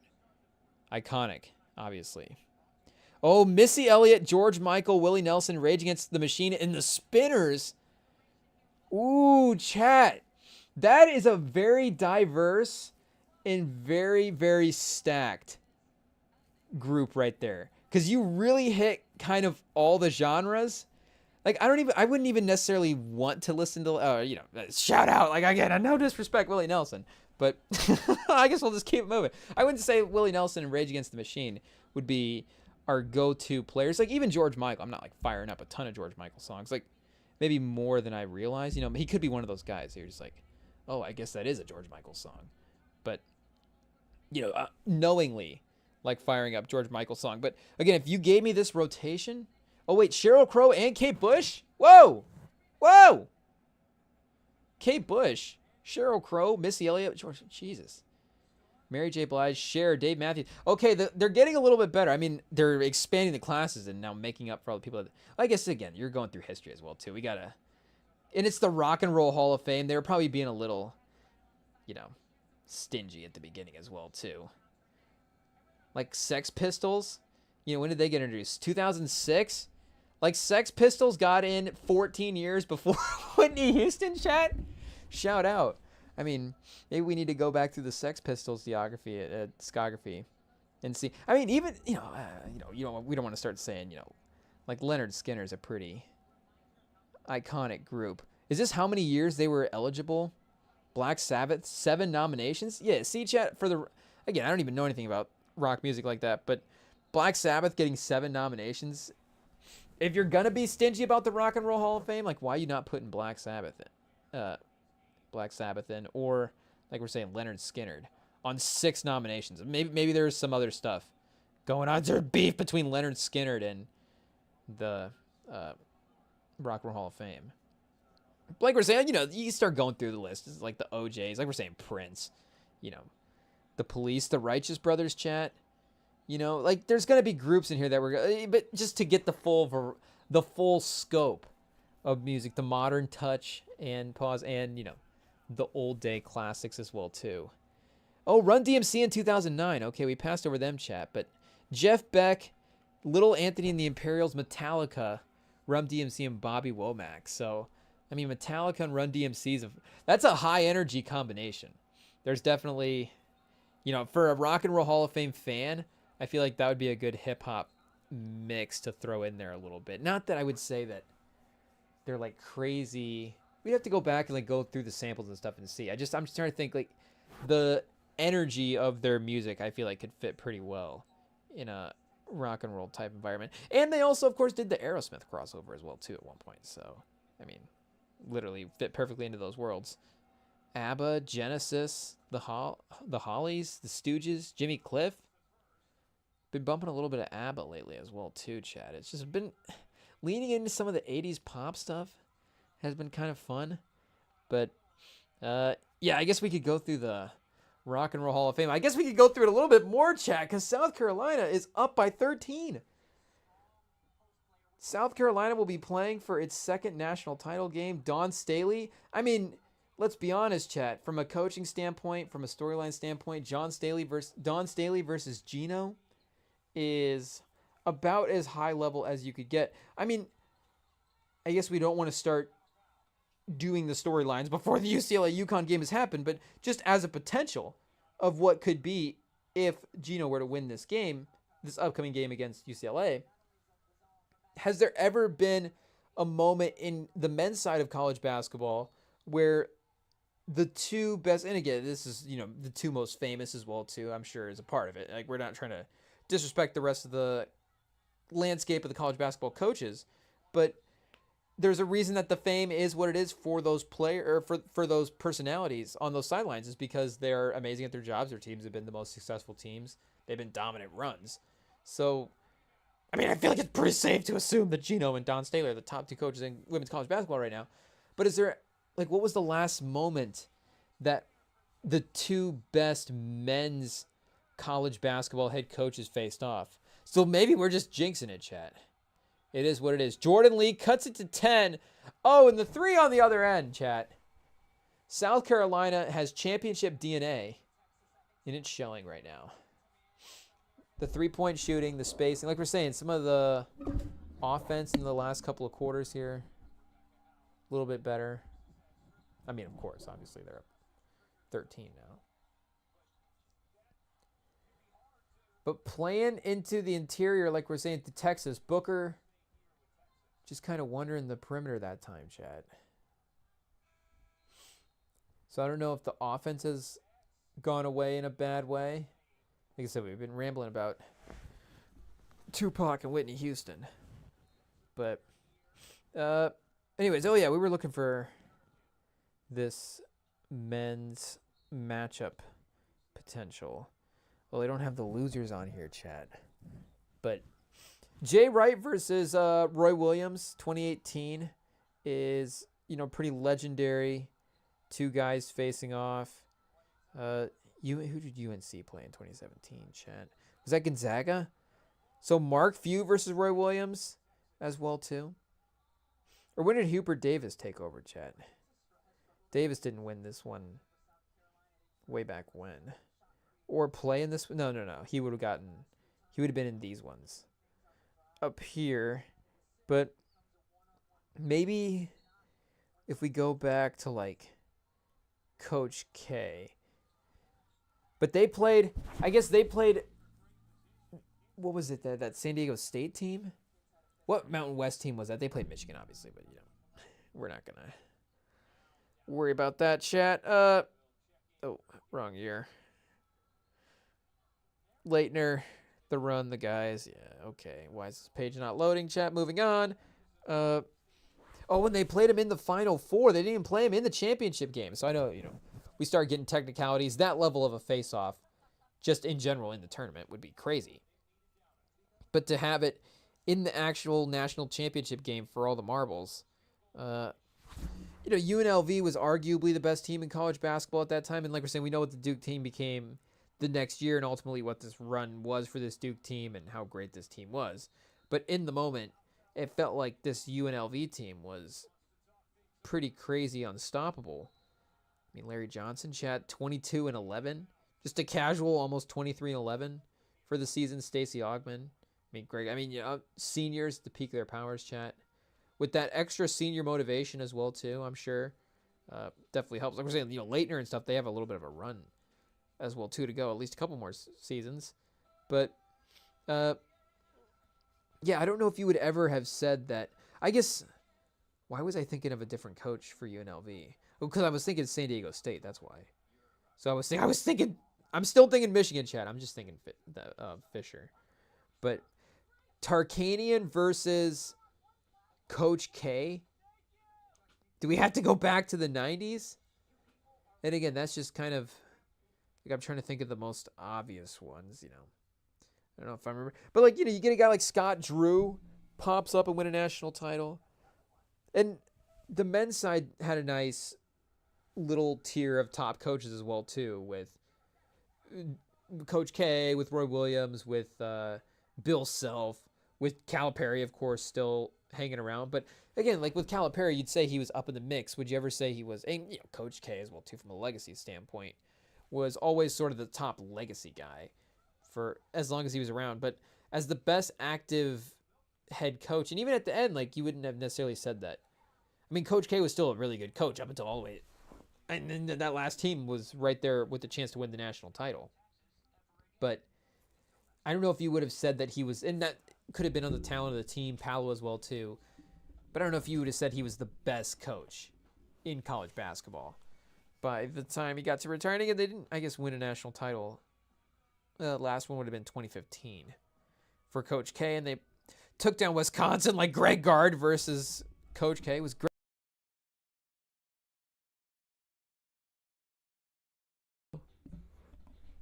Hearing clicks like the microphone cord jiggles around. Okay, pause. But yeah, 2010 was this Butler? Okay, so maybe 09-10, but it's a different thing as well because you've got Brad Stevens as a young and up and coming head coach, and Coach K, of course, established guy. Maybe there's one more couple more Lakers flirtations in there before the end. 2009, 2010. He definitely has time. But in terms of in the moment, him and Brad Stevens definitely could have been in the argument for that conversation. But you knew kind of Stevens was going to move. I mean, you knew he wasn't even going to be at Butler for long term. If he was going, the question was just, is he an NBA head coach? I guess, is he going to be in college competing with Coach K at a program? I don't know what the odds of him staying at Butler were. I mean, obviously, Gordon Hayward as well too, as an All NBA level player eventually, is a really great star to build around for that time. But for that college run, but to have Dawn Staley and Gino, and maybe Dawn Staley is, who knows what the future holds for her if she ever gets competitive to go to the WNBA and try that as a challenge. But it does seem like college is, really fitting the vibe right now for her, chat. And for her and Gino, as we say this, she'll be off in the offseason, getting hired by, who knows, chat. I guess it's not like the Liberty would be making a change right now, but the Liberty don't go back to back, and then all of a sudden they start going, hey, Dawn Staley. But I think their coach is pretty good, Chad. We're just a little salty that they ended up getting that win over the Aces. But for those two coaches to be as established as they are in college, and for their future, for those to be like, oh yeah, this is college basketball now, and this is college basketball still for the next couple of years, is Gino going anywhere, Chad? I don't know if he's said anything and he's alluded what the plans are, yada yada, but just for the immediate future and the instant belt aspect of it, like we were saying, that's definitely the top tier matchup that we're looking for. So free throws by South Carolina, chat, and they push the lead now to 14. So they might just keep increasing this thing as time goes. I mean, Texas, it looked like they were going to make a push there for a second. They got it back to double digits. South Carolina immediately hit a 3. Booker gets into the mid-range. And I mean, in terms of, if we're watching through the lens of the scouts, the WNBA stuff, I mean, as a sophomore, and just in general, this run this year, the couple of years that she's put together, I mean, she's looking like she's going to be top of the draft type talent, Chad. I don't know what the class projects out for the next, what would it, as a senior, do they change the rules as well, too? Like, if they change the rules after next season, where you can just go to the WNBA now after 3 years, then she was a junior, she's like, oh, wait a second. Now I'm in the WNBA draft, but then, there's a whole NIL debate as well, too, that could be in the mixer, but just who knows what we're looking at a couple years from now from the total landscape of our options. So, regardless, whenever if she entered the draft right now, Chad, I'd imagine would she be a top 5 pick? I don't know if that's a hot take, if the WNBA people are going to get mad. The college people are going to get mad.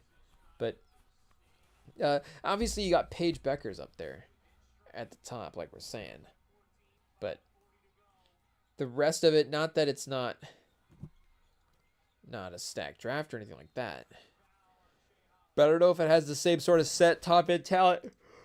Oh, the way last year did, chat, where, I mean, you even got Angel Reese down at like pick 7. There were 7 or 8 players. Now, almost, 2/3 of the first round. You're like, oh yeah, I kind of like the prospects here for what's going on. But oh yeah, we're looking for WNBA. Let's see. I was like, Jace Richardson's not quite the name we're looking for. Yes, Sonia Citron, chat, from Notre Dame. Dominique Malonga, international prospect. Cheyenne Sellers, Kiki Eifrin, Anisha Morrow. Just Jokdite, Georgia Amore, Tahina Papau, chat. And she's having a good game tonight as well, too. So definitely raising her stock up a little bit. I don't know if you like, Amore a little bit as a on-ball creator. But then you start getting into the size debates. But 5'9 versus 5'6, honestly, I could support the pick for more. Especially if you got the back-to-back and you can get, size in a wing as well, too. And kind of fill that other need. But if she was in the draft right now, I guess maybe there is a world where she's 10. 9 or I guess you don't have the Aces with their pick this year, so the first round may look a little bit different. But, I mean, maybe she is, I don't know, you could probably take her over. You could definitely take her in the top 7 for sure. For sure. There's definitely some established names in here, and, Kiki's a baller as well too. But yeah, I mean, not to undersell anybody's talent. It's just she's definitely going to be top tier prospect whenever she's ready to make that jump over into the league, chat. Whenever they let her finally, whatever the rules say for what's going on. But I don't even know why we're still watching this Suns game, chat. We gave him a chance. Coach Bud, Devin Booker. We got to watch it while it lasts. Pause. Oh, whoa. Whoa. And who knows? We may be back. Like we said, who knows what this Pistons-Raptors game is looking like. I guess Rockets versus Thunder. Rockets up by 20, chat. 3 minutes left in the second quarter. Pistons up by 14 on the Raptors. Pacers up by 8 on the Jazz in the fourth quarter. Oh, Kings have extended their lead to 100 points. Or not 100. They have 100 points, chat. They're not up by 100 points. Yikes. Yikes. They're up by 20. But they have 100. The Hornets have 80. But the Thunder, is Shea playing tonight? Does Shea hear the MVP narratives? They're positive his way, and he's like, oh, I guess I don't even really need to play that much. You know, only a couple of games left. I don't even need to get in the mix anymore. I've proven my point, chat. But with the way Jokic is playing, you're going to even leave it up to chance? Go out there and get some MVPs and prove it. So if he is playing, this would be a tough night for that case, chat. It would be, especially with the way Jokic has just risen his level of play down the stretch. Maybe people are just decided, and you know, it's not that Shea is not having a fantastic season. He's really having an awesome. I mean, like, we looked at that scoring number very, very microsecond fast earlier. Like, there's a lot of, and Shea's obviously in the top of that mix. He's leading the league in scoring, so, or at least has been. I don't know if he was still number one, but he definitely was in that top mix. And I'm assuming he still is. But he's definitely, like we're saying, having a historic season. It's just Jokic is having a historic season. He's, you know, is what I guess Shea is, if there's some on-off splits, this says Shea is elevating his team in a certain way. But Jokic, the way Jokic is able to elevate his team, combined with the fact that Denver is still, maybe they're not a team that we think is like a finals team anymore, but they're still a competitive top-tier Western Conference team, is like, what more could you ask for from Jokic to be an MVP candidate? Like, we know what his importance is to the team and how good he is as a player, and he's been a better version of it this year. So, I mean, I know we've made the case before, chat, but it's just the mindset of the type of player that we want to award, and not to say that Shea hasn't checked those boxes, just that Jokic still has, and he's not dropping off his MVP pace. And Giannis the other day as well, too. Giannis had a 32, 17, and 20. 32 points, 17 rebounds, 20 assists, chat. He had a 20 assist triple-double in there. He almost put up a 30. Jokic, he said Jokic can put up a 30, 20, 20 game. I could put, and, you know, we were saying Jokic versus Steph earlier.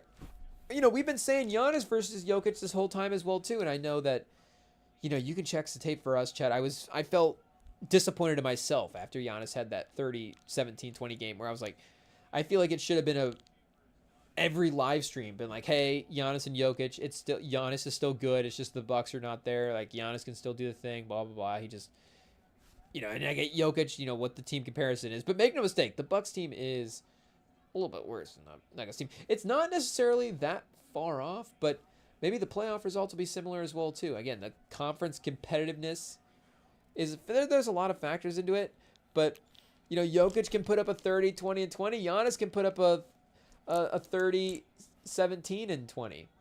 A 35, 22. I think Jokic might have had 32 in that 30, 20, 20 game. And, you know, 62 and a 32 champ. Or maybe he had 30, you know, low 30s like that. And Giannis put up 35 because they were saying that Giannis is the first player to put up the 35, 15, and 20 in a game. So I was like, wait a second. Jokic just put up a 30, 20, and 20. But he must not have gotten to 35 points. Maybe he was at 34 when he got that 30, 20, and 20. South Carolina, Tessa Johnson, and one. Is it Tess Johnson or Tessa Johnson, chat? We should have just said Tess to be short. To be safe. And to be short, but to be safe. 20-point lead. 19 to be exact. With a minute 45 left. Oh, did she get a charge? Oh, I thought they got her with the and one. Oh, they take the points away, so they'll have to be more fired up to get a stop. Yeah, there we go. There's the stop. Go back down. Let's get this thing to 20. Screw it. It's the final 4. Let's prove a point. Speaking of 20, the Rockets up by 20. 23. Like we're saying, Thunder fully healthy. And we should watch this game. Oh, I have 3 for 8 in this quarter for the Rockets. The Thunder are 4 for 12, so... Or 4 for 10. But still, 2 more makes. It's not a 6-point game right now. It's a 23-point game. There's a little bit more to it than that. I don't know what the first quarter score was. We're getting it at the wrong time of this game. We'll need to go back and re-see the start. Amen Thompson diving to the rim. If you're Chet, you might just have to, let Amen Thompson go ahead and try to dunk that thing. You're not going to be jumping up there to compete with Amen Thompson. Amen Thompson is on a no-block list, Chet. Anthony Edwards, of course, on no-block list. LeBron might be on the no-block list, but it's a legacy and physicality thing. It's not necessarily an all-physicality thing. Sometimes it's just situations where you're like, oh, I guess. But not everybody. Some guys will go up there and get the block as well, too. And, of course, sometimes LeBron will get you. But are those the two? No. I guess if I was a shot blocker, I mean, I definitely would at some point. Ego would take over, and I would try to contest Anthony Edwards, and I'd be like, this is my moment, chat. I'm beyond House of Highlights. I'm going to get him. He's not making this dunk, and then bam, he's going to just yam it right on my head. But pause. Hey, yo, chat. Hey, yo. But, 19. It's back to 19. South Carolina by 20. Did we get the alt spread, IT? Hopefully we didn't take Texas. Hopefully we took the alt spread, South Carolina. South Carolina by 19. But, yeah, I would definitely try at some point to contest him. But he would be like, yeah, no, there's no point. Amen Thompson. I guess Asar as well, to his twin. But, for this game specifically, I'd be like, no, there's no reason. Shea, Jalen Williams. Like, you got Sven Goon out here jumping with Jalen Williams. Like, he's going to block Jalen Williams, chat. Like, Sven Goon's going to block a shot. Like, come on, chat. Get vertical. Stay planted. Just contest a little bit. Don't try to do anything crazy. Draw foul. Maybe they want Sven Goon to foul out, though. Udoka's like, no, man, I just trust you. Coach, I keep fouling out in 18 minutes. Those Sven Goon, of course, the lone all-star from this team, has been good this year. So there we go, Chad. It's official. And it is 17 points. Not quite 20, but hey, what are we going to judge Don Staley for winning by 17? After it looked like it was going to be a interesting start there at the very, very beginning of the game. Third national championship appearance in 4 years for South Carolina, chat. It's not really Dabo versus Saban because I think it's been a few, well, it might be, chat. Well, Don Staley's, I think, a little better than Dabo, to be honest. But Saban was also winning in those years in between as well, too. So, yeah, Gino hasn't won a title since 15-16. He's a little Coach KE right now. Again, I know some of the talent spread has been there for college basketball, definitely. But with Paige back, Bueckers back this year with the run that she's having and she's making, definitely one of the better shots he's had at it. With the matchups as well, too. Here, no Juju Watkins is a pretty good break for him. I know, Lauren Betts is not a consolation prize, make no mistake, chat. But, yeah, shout out to Don Staley, chat. Going back to the big championship game, the top one. Joyce Edwards, the double-double off the bench. Shout out, chat. The legacy continues.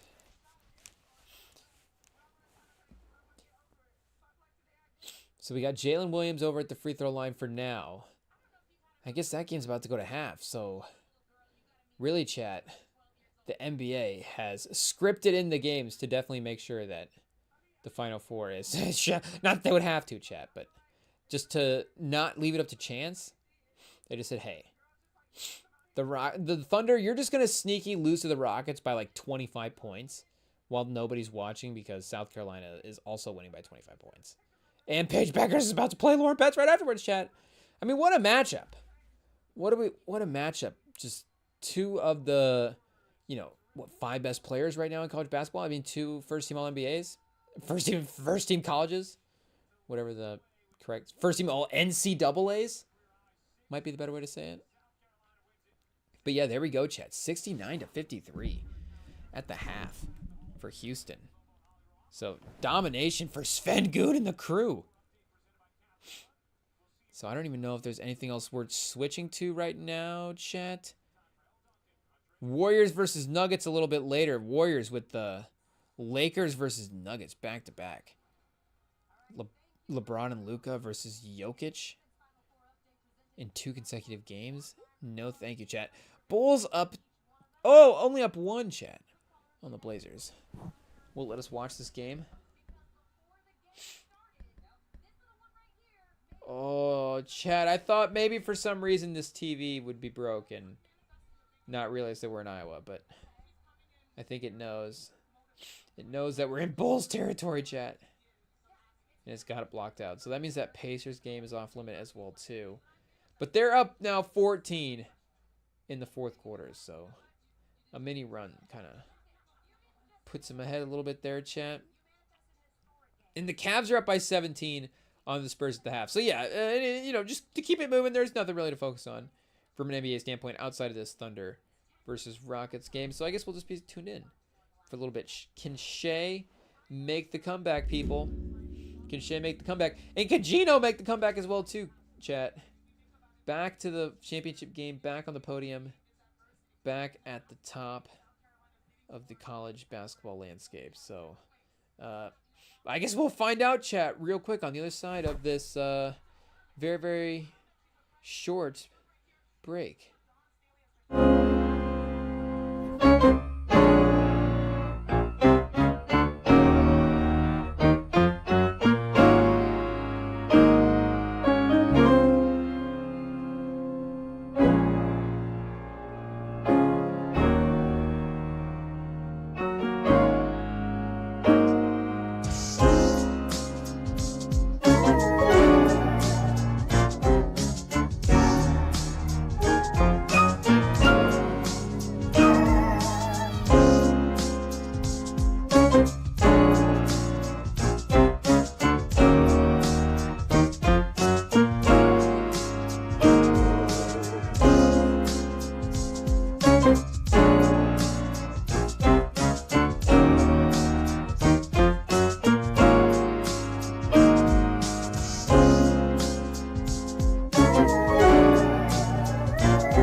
Okay, chat. Before this game fires up, we got a couple minutes before Paige Bueckers versus Lauren Betts, UConn versus UCLA gets underway.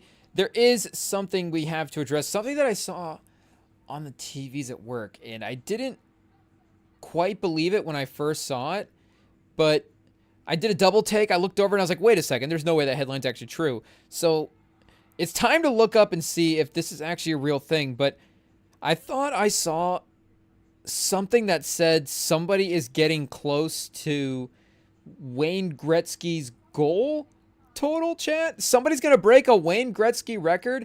Now, again, I'm not a hockey fan. Make no mistake, chat. This is very much an outsider looking in. But as a fan of greatness, as a fan of legends, as a guy who, again, follows some sports and knows a couple names, everybody knows the name of Wayne Gretzky. And I'm not, again, as a non-hockey guy, I don't know which of the hockey records are like the most impressive and what's the most unbreakable thing that Wayne Gretzky has set in his career, but I just know the fact that there are some Wayne Gretzky stats that's like, oh yeah, nobody's ever going to break that stat. Nobody's ever going to come close to touching that. Oh yeah, Wayne Gretzky, he's the greatest because it's like these unachievable things that he's done, chat. Not a 4-time cup winner. But so 4 times won the finals, 9-time Hart winner, 5-time Bing, 10-time Ross, and 5-time Pearson.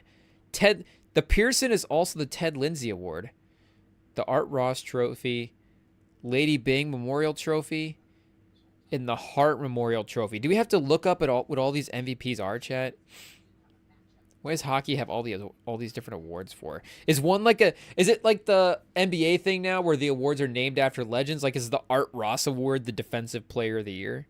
Was Art Ross like a mean defender back in the day for hockey? Who knows, chat?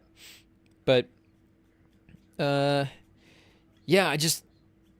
I didn't realize that it was even possible that somebody could get in the realm of Gretzky. So I don't know what happened with hockey over the last couple of years, if it's like the NBA, with the way the game's changed, with all due respect to LeBron breaking Kareem's record, I mean, the 3-point evolution definitely helped propel him to that. Obviously, his longevity and his ability to, even if they didn't have the 3-point line in the same way, again, not being able to speak to Kareem's abilities here, but LeBron's physicality at this age has to be the most impressive physical ability, for anybody that we've seen, chat.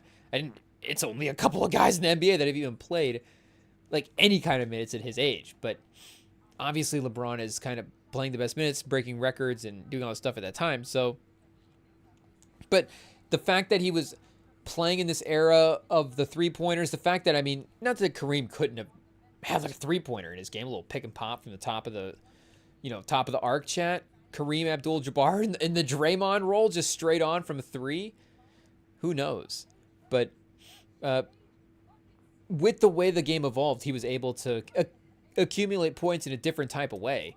And I don't know if hockey did they add like a 2-point line somewhere in there? And Ovechkin's getting 2-pointers now? Because I guess his next 2-pointer would tie him up, chat. He must have got a 1-pointer last time, because we're just going to assume it's a 1-pointer. But 1-pointer and 2. We're just going to assume they added a 2-point line. And that's why Ovechkin's going to catch him. But yeah, otherwise you've got Gordie Howe played. Wait a second. Is that life? Is that years played? Gordie Howe played from 46 to 80, chat. Oh, whoa. I didn't realize Gordie Howe played that long. Again, another name that you know about. It's like Gordie Howe was the guy that, shout out to Gordie Howe. It's like, who was the guy with the Olympics that had 7 gold medals? Was it Mark Spitz? Mark Spitz is like, as a young sports fan coming up in a certain time, I didn't know the name of Mark Spitz until Michael Phelps broke the record. But regardless, I know it's maybe a tough day for the Spitz family. It's still his name being learned by a whole new generation of people, and it's still a favorable way as well, too. Like, you're not being like, oh yeah, Mark Spitz, what a bum. It's still like, oh yeah, remember Mark Spitz? It's like, here's this legendary guy that achieved this historic thing that now, somebody else is continuing to pass up. But I don't know if Gretzky is in Mark Spitz territory. I guess maybe because that Phelps thing would have been, again, at the perfect time for us. Like, that would have just been an early impactful sports moment anyways, not necessarily our knowledge of being able to learn who Mark Spitz was would have been a little limited at that time as well too. I guess I'm trying to think because I did have a book, but I guess I got that the book was about Phelps and it had Spitz in it as well about that. So that would have been after '08. That would have been maybe in 10, 11 range, something like that, those years, but a couple years after. But again, it's still I don't know if Gretzky is a name that necessarily needs passed on in generations that type of way. It's still, long career, plays 20 years, very similar to Ovechkin. But I guess the fact that Ovechkin is catching him like this, is he in a LeBron versus Kareem-esque way putting up better numbers? And the legacy thing between LeBron and Kareem is that LeBron, even if LeBron had retired a couple years ago, and didn't break the scoring record or whatever, he still would have probably been regarded, and still it would have been regarded as the second best player in NBA history. And to be honest, obviously, once he won that 2016 title, he really got into that conversation, and then also won again a title with the Lakers in the bubble, and then it was like, oh, now at 4 titles, the LeBron people, and of course, I think the thing is for him not to convince obviously the LeBron people or even some MJ, it's the convincing where Brady got to the point where he just convinced everybody, and that's where you get to a really rarefied era of legacy standpoint. I mean, from really anything. I mean, you could go through the individual where you get what guy is hands down the best player, the way Jerry Rice is the best regarded as the best receiver. It's is Kareem. I mean, there's an argument. Who is the best center of all time? You're gonna say Kareem. You're gonna say Bill Russell. I know you can you could probably honestly narrow the list down to those 2 guys, but you could debate those 2 guys. And again, that's a legacy thing. You start doing the in-game thing. I mean, you could throw Shaq right into that mix as well too, for that. But there's still at least a debate between a couple of guys for the player to convince everybody. Again, that's what Mahomes has to. Mahomes doesn't have to do that much more to convince me. Again, maybe as a guy that rooted against Brady, I need a player to supplant. Is that the right word, chat? Supplant him as the best quarterback of all time, just for my own feelings, just to uplift it. I know we say we don't tear down to build up, but make no mistake, Brady will bump him down to number 2 on the all-time legacy rankings. Sorry, buddy, it is what it is. Hopefully he won't I guess he's not playing, so. But we just don't go to a Raiders game, sit sideline, and then he won't walk up on us. Is that our goal now, chat? We got to go to the Stephen A route and start calling out players. If Brady touched us, chat, I'll swing on Tom Brady. I don't care if he does TB12. TB13, chat? He's never heard of that. TB13, TB12 Extreme is TB13. It's a step up that he can't handle. And if he swings, make no mistake, it's going down. But hey, chat, pause. But yeah, I guess Gretzky those last couple of years, and now we have to learn hockey stats as well. Do they have a per game? Oh, chat. Here we go. So goals per game, Gretzky, and they played an 82 game season. I guess 80 games, a couple of years, and they add a couple of games in the 90s at some point. I guess his rookie season was 7. The merger season, chat, right around there, 78, 79, I think, or 79. I think it was 78, 79.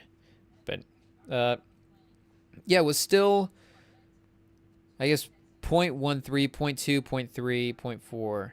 So once he gets to the Kings, chat, and he was on the Kings for 8 years, and then Rangers, it bounced around a little bit. Gretzky, the greatest of all time. Couple of jerseys, chat. I guess, LeBron visited a couple teams as well too. But the last decade of his career, he was scoring 108 points a season. So I don't know if per game, average per 82 games. So if he played a full season, he would have been at 123.2. So he's playing about 72 games a season. At that point, do we have to start learning the efficiency and seeing what his usage was? And he's still winning awards as well, too, in some of those Kings runs. But low 100s for points per game the last decade. Ovechkin, on the other hand, chat. Let's see here. What does this run look like? Couple of some All-Star game appearances. Hasn't quite put up the individual player hardware, it looks like. 3-time Hart Award, 3-time Pearson, 9-time Richard, 9-time Dick of the Year, chat. The Maurice Richard Trophy. A Smythe Trophy in 17-18. And then 1-time Cup winner. Of course, Gretzky, chat. And I don't know if we have to look at his teams as well, too. But did it translate into winning a little bit more? But let's just say last handful of years for Ovechkin. Ovechkin's at 41. So was Ovechkin just scoring more earlier in his career? See, now, you're not on here to have us learn and catch up about hockey. But it was just crazy to think that somebody was able to pass Gretzky like that. And to be honest, chat, I don't like it.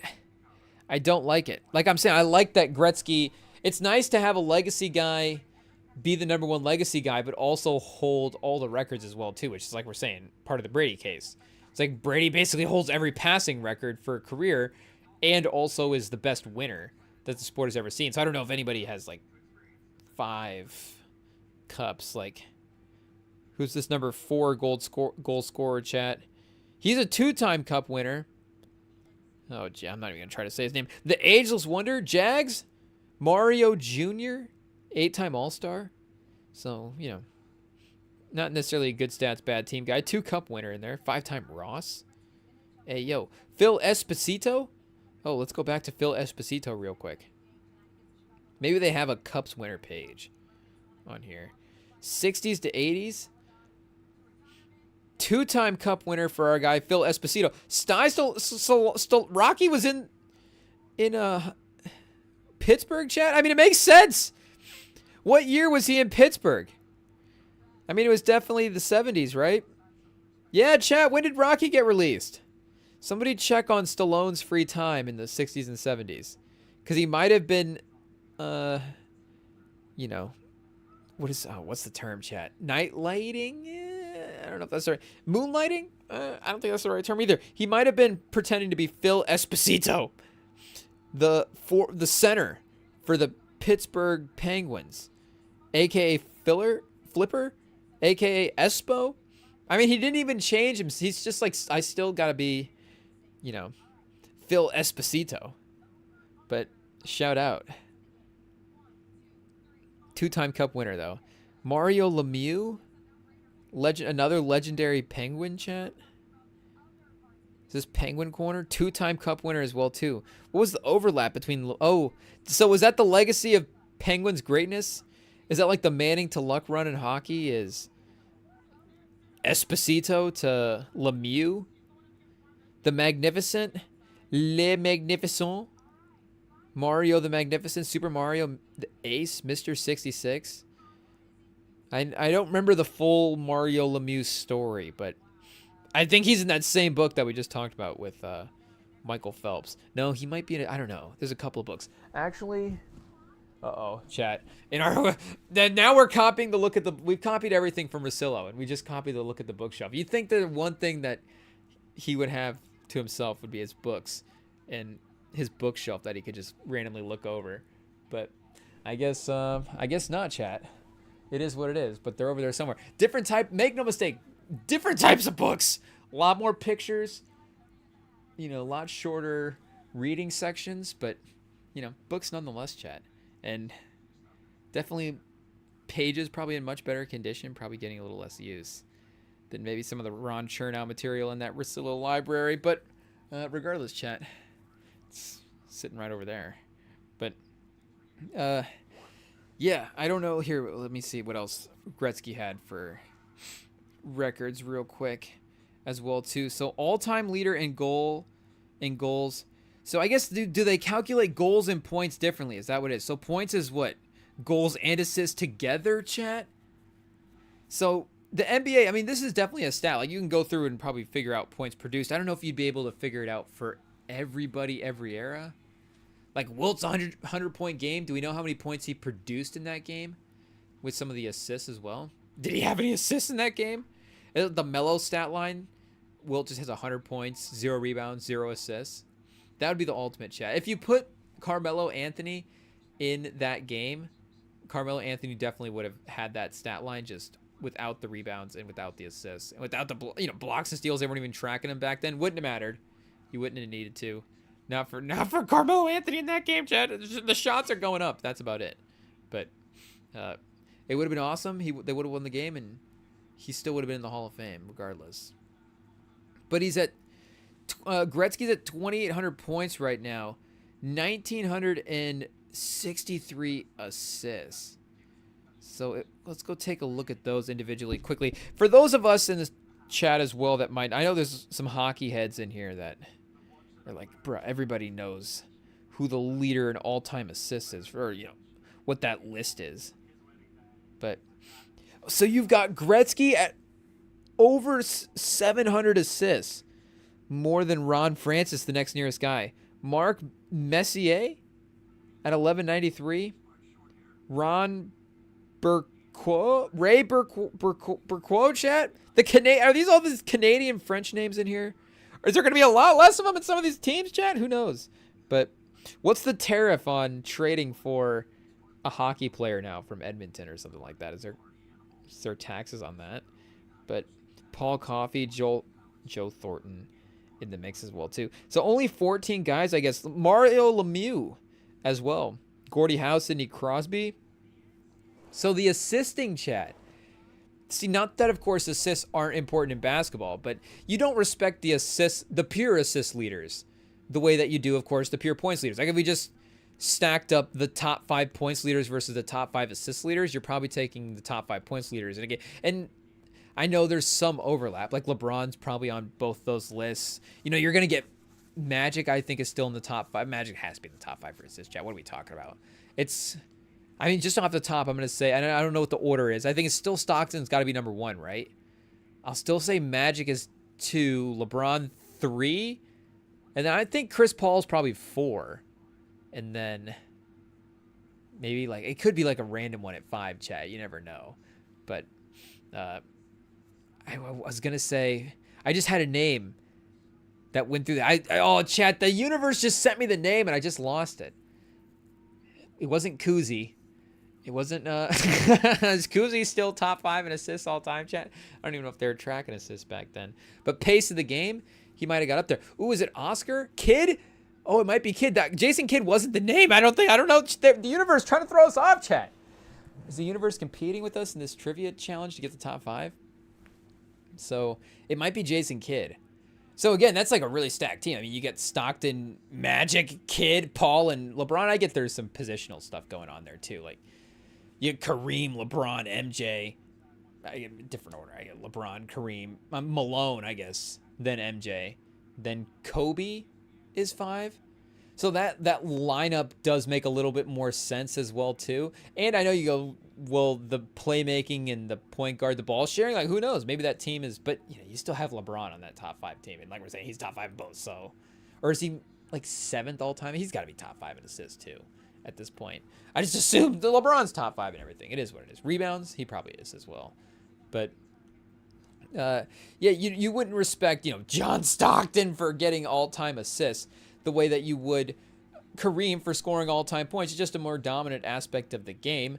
But for hockey, I mean, maybe the assist thing is a little more important, chat, than the points thing. I mean, just looking at it's also the way that hockey is set up as well too. Like if we kept basketball at a 1-for-1 ratio, and every assist was a point, then Jokic would be getting 13 assists to like 30. And again, if we're literally going 1-for-1 with no 3-point line, he would be getting.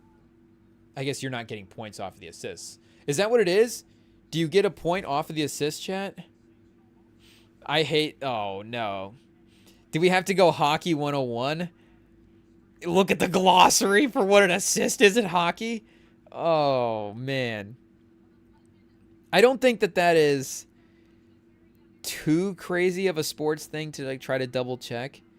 Do they have a glossary on here, chat? It's got to be in here somewhere. Definitions, here we go. I need to know what a basic stat means in hockey. Okay. Okay, it's just they're just giving us assist. We're literally gonna have to Google search what is a hockey assist. Now it's gonna a hockey assist. Of course, is the assist from the assist to the assist. In ice hockey, because of course the way it's referenced in basketball is the player that passed to the player that gets an assist. So if it's like a fast break in, for some reason my mind just went back to the Cavs with LeBron and the Kyrie and Kevin Love. Like if Kevin Love gets the rebound, you're thinking transition, Chad. You gotta have Kevin Love throwing that outlet pass. Yeah, Kevin Love throws it to LeBron, but then LeBron what's that Luka Doncic play from R.I.P. the Luka Doncic Mavs run? But that one that was set to the Metro Boomin Everyday Struggle song, it was the Luka getting the steal, throwing the pass to Kyrie, and then the Kyrie lob to Derek Jones. Like Luka, obviously, that would be a hockey assist in the NBA. But in ice hockey, as an assist distributed up to players scoring. Oh, so you just get an assist for either one. So they don't keep them separately. For some reason, I always thought they kept them separately in my mind. Because I guess in basketball, you always think of it as you think of it as like a separate stat. Like, should we almost keep that as a thing, like hockey assists? Because it is an important thing. Like we're saying, the outlet pass, starting the break, sometimes starting the ball movement around the perimeter, or the drive and kick where, Ja Morant kicks or drives and kicks out to Bane, but then Bane swings it to Kennard in the corner. Now Kennard's wide open. Like, yeah, Ja driving to the rim and drawing defenders all over the place is, a vital part of getting that possession. So it's like, should we keep that as an assist in the NBA? How many assists would Jokic get? But should we add them to the assists? Like, again, if we brought it into the NBA, I think it should be a separate thing and add it in. And then that'd be a fun job for an intern to go back and calculate hockey assists for all the great players. How many hockey assists did Michael Jordan have? The Kobe hockey assists? I mean, that could be, you could knock that out on a Friday chat. Be at a restaurant for the happy hour. But Tim Duncan, maybe save that one for start of the week. Give yourself a couple of days. Maybe a lot of hockey assists in the Tim Duncan career chat. Then somebody's going to do the stats and be like, actually, Kobe had twice as many hockey assists as Tim Duncan. It's like, okay, well, what about the 4-person hockey assists where the Spurs had so much ball movement pause that Tim Duncan's actually out of the hockey assist range now because it's just the Spurs are just 8 passes every time. But here we go, chap. Tip, and we're going. First possession's already underway. Turnover for UCLA. The UConn defense. Is that Fudd going coast to coast? Right away, chat. 15.5 for the tournament. Obviously, the Bueckers scoring has been insane lately. But you're going to need the secondary players. You're going to need the people to step up when the focus is on. Oh, and late switching out for 3, chat, but it doesn't matter. It ends up being a good contest, honestly. Oh, chat. Right away, UConn playing fast. In the defense, they're creating points off of turnovers. Is UCLA making subs? Right away? I think she just was having people switch places on the bench. But we had Sarah Strong, freshman of the year in the Big East, going coast to coast. Is that their center, chat? Is that some versatility that we're seeing? The ball handling ability? Hey. Whoa. But, Straw, I think was the last name. Maybe? Stray? Straw pronounced Stray? Oh, well. There's our retention for you, chat. Strand? What's this person's name? What was the name? IT, you didn't write it down? Oh. That's embarrassing. So I guess we'll just have to look up the team here and see what it is. But there we go. UCLA gets the first points on the board. So now they'll actually have to play in the half court a little bit. Oh, Betts! Denied at the rim. The defense, chat. So in the half court, so maybe that's part of the playing fast. I don't know, UConn's pace for the year.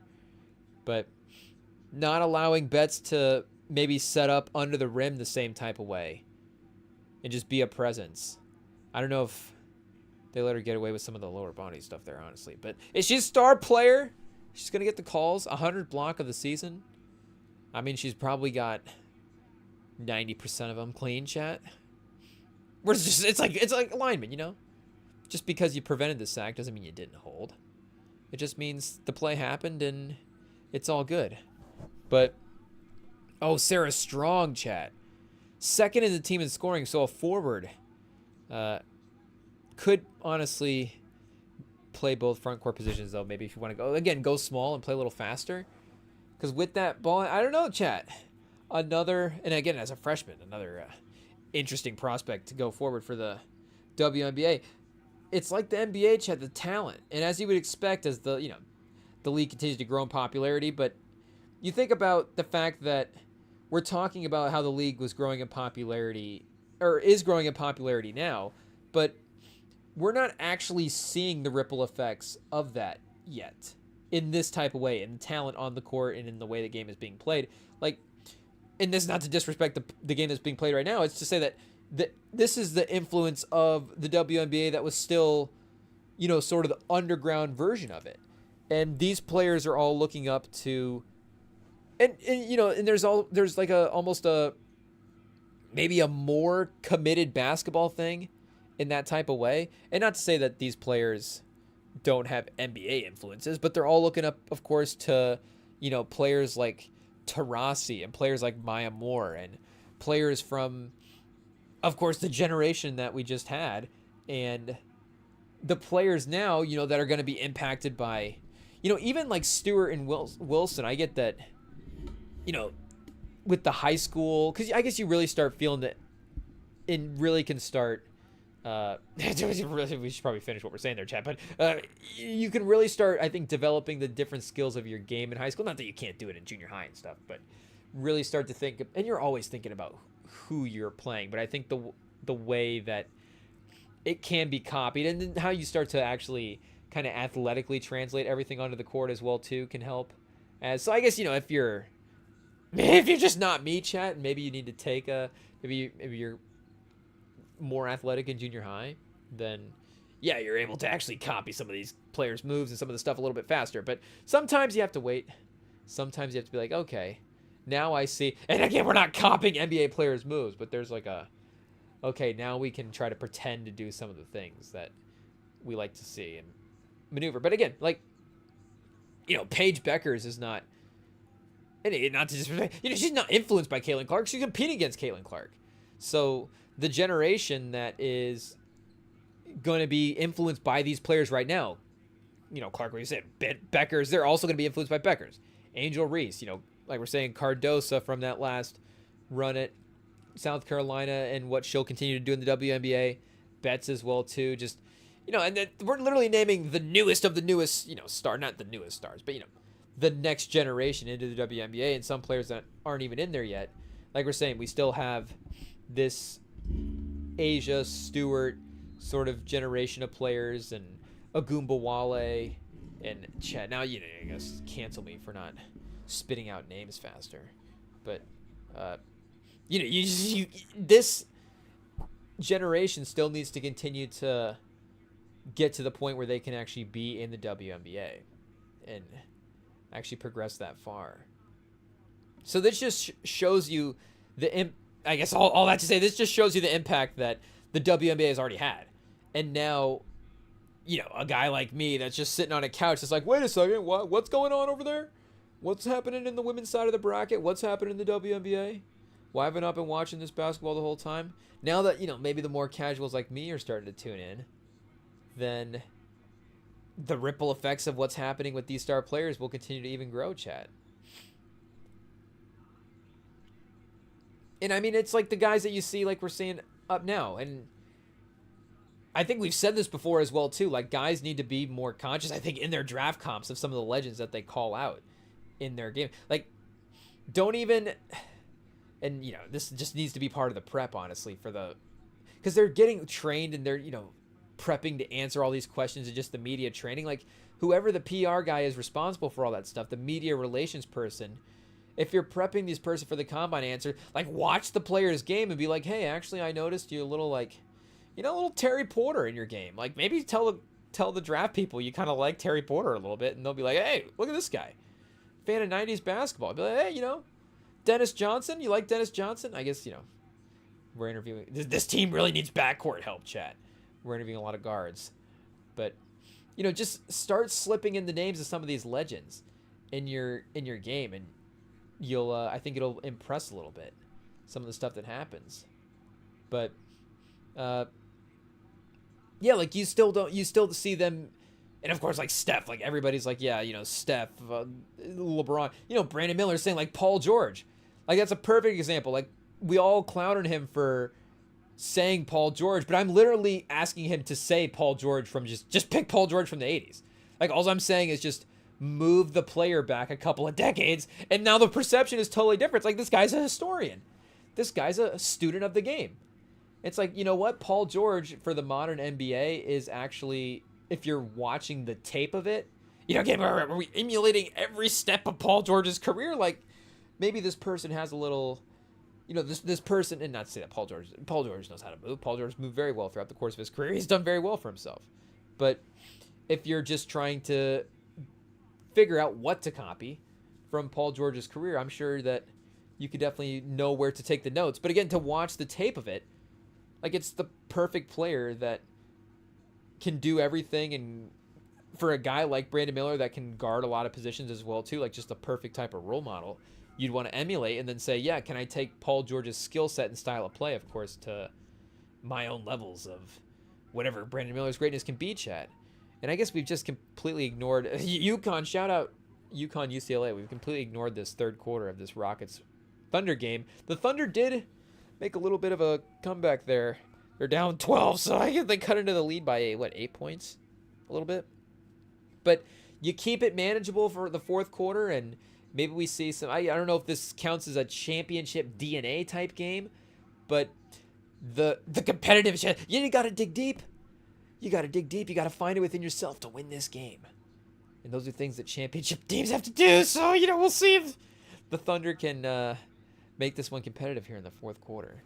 But, yeah, what were we rambling? Bueckers, the impact of the WNBA. Yeah, the guys are always being influenced, of course, by the ones that they're watching, and nobody goes back and watches old games.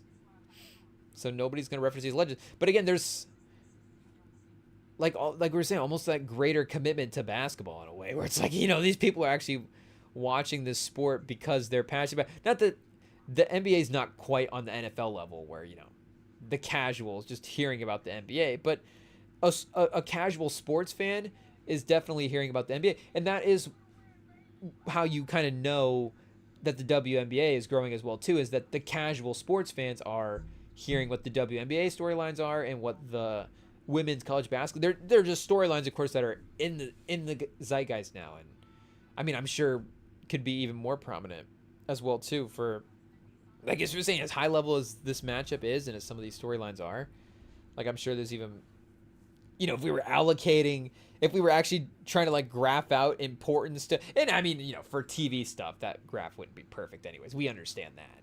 But if we were graphing importance to markability to legacy, like, I'm sure there is, even, like, with those three factors, more room for, conversation to be had across these different sports. But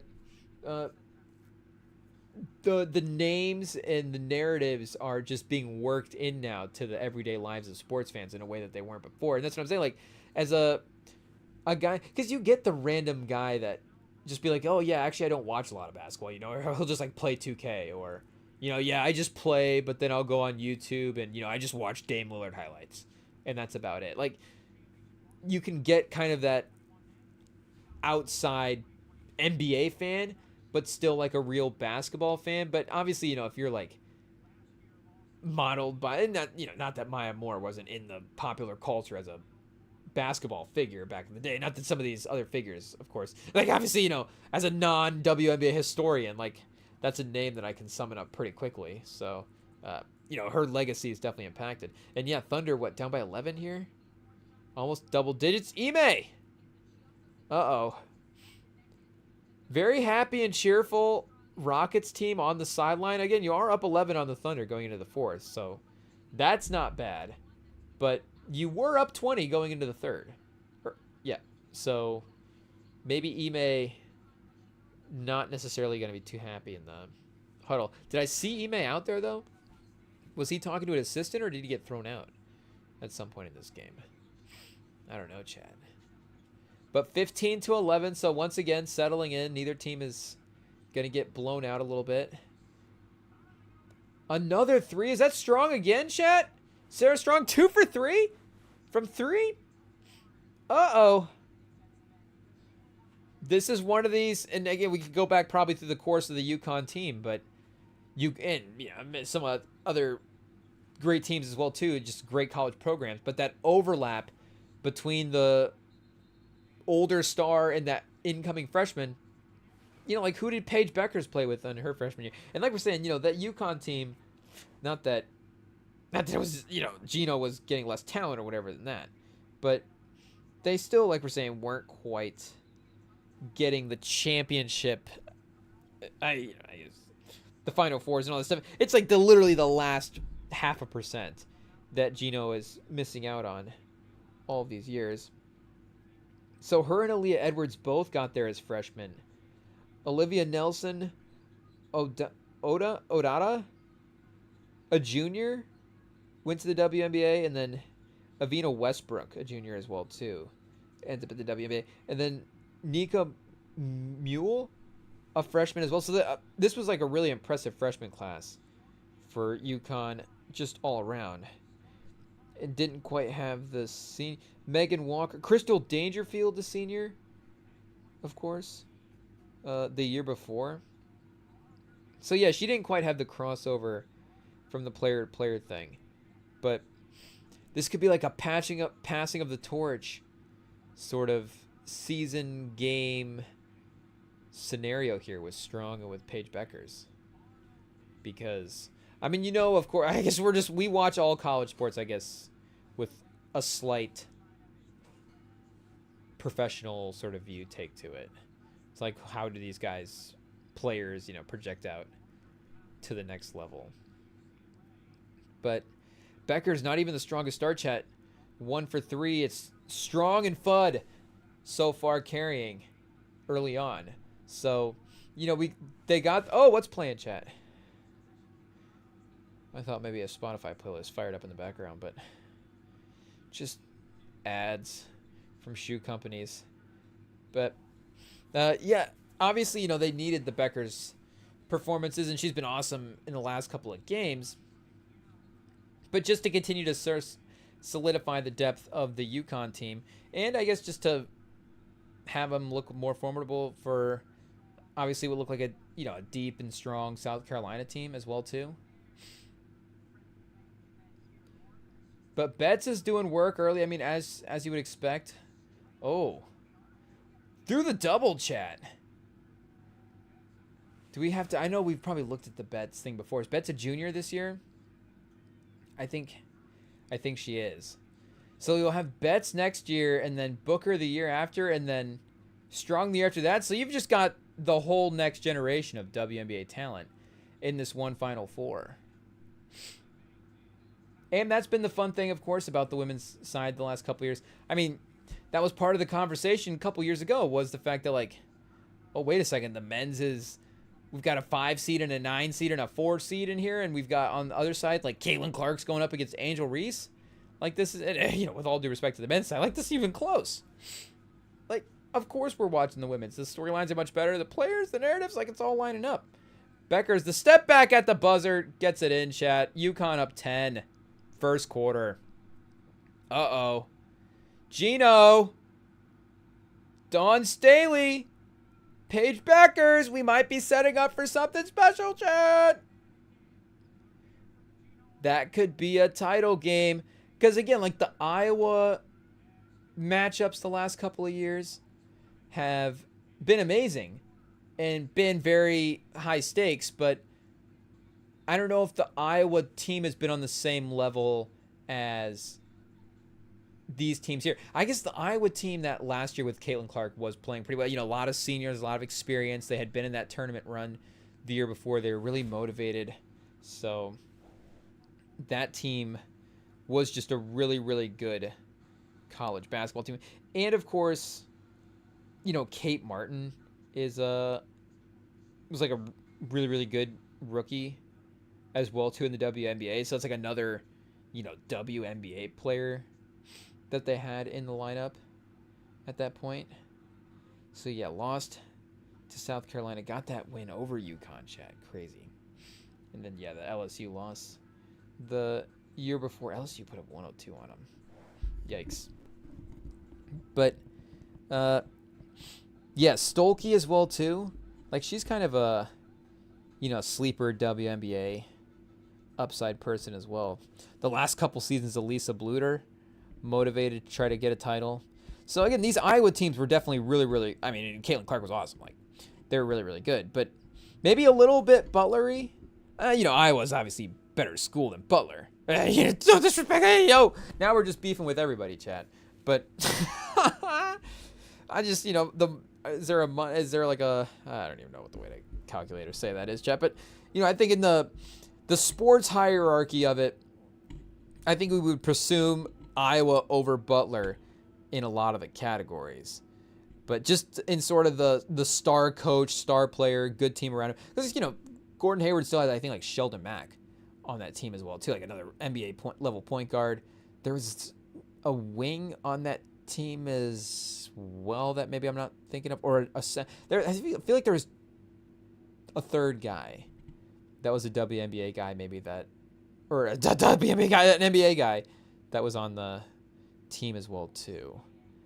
But anyways, again, just the sort of overall WNBA talent that might be present, the college talent that you got in South Carolina, like, you know, I'm just saying it's a highlight. I'm just trying to build up the game that we're having up next, chat. That's all. Iowa fans, don't cancel me. I've got to go out and get groceries tomorrow. It's, you know, be like, hey, is that the guy that said the Iowa team's no good? But hey, I deserve it, chat, because I had a conversation with somebody the other day that was like, I don't even remember what the conversation was about. I just remember talking to this person, and somehow sports came up, and it was like, oh, you know Caitlin Clark? And she was like, no, actually, I don't know Caitlin Clark. I was like, wait a second. Are you from Iowa? She's like, yeah, I've, you know, from Iowa the whole life. And I was like, oh, well, I guess we have nothing in common then. This is whatever's, you know, whatever the conversation going forward was going to be, chat. It doesn't matter. How do you not know about Caitlin Clark? And you live in Iowa. What are we doing? You know, if I was in a different state, then I'd be like, you know, then it's like, oh, well, yeah, Caitlin Clark, you know, now I get to explain, you know, the star talent that the state has been able to produce, chat. And now it becomes, you know, now it is a topic of conversation. But if you're in the state and you don't know about Caitlin Clark, then it's like, yeah, you're a lost cause. I don't know what to tell you. I'm sorry. It is what it is. And I'm not a super judgmental person, chat, but maybe I need to look in the mirror a little bit. Maybe that is not the case. I guess we'd all like to think of ourselves as probably better people than we are. But I feel like if we check the tapes, I don't know what the tapes would say. But I don't know how you check. I mean, even check the tapes on that. That'd be some.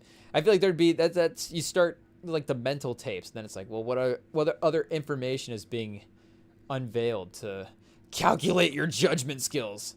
It's like, yeah, you know what? We'll just take the title of being judgmental, I guess. But yeah, that was our line for conversation with somebody was, do you know who Caitlin Clark is? And then if you don't, then I guess on to the next one, chat. But Sven Goon at the free throw line. UConn in a timeout. Are there basketball games on in the background? Speaking of Caitlin Clark, speaking of college basketball, we do have a second quarter here underway. UCLA with 13 in the first quarter. How many did Betts have of the 13, chat? Here, let's go. UCLA. Betts was 7 of the 13 so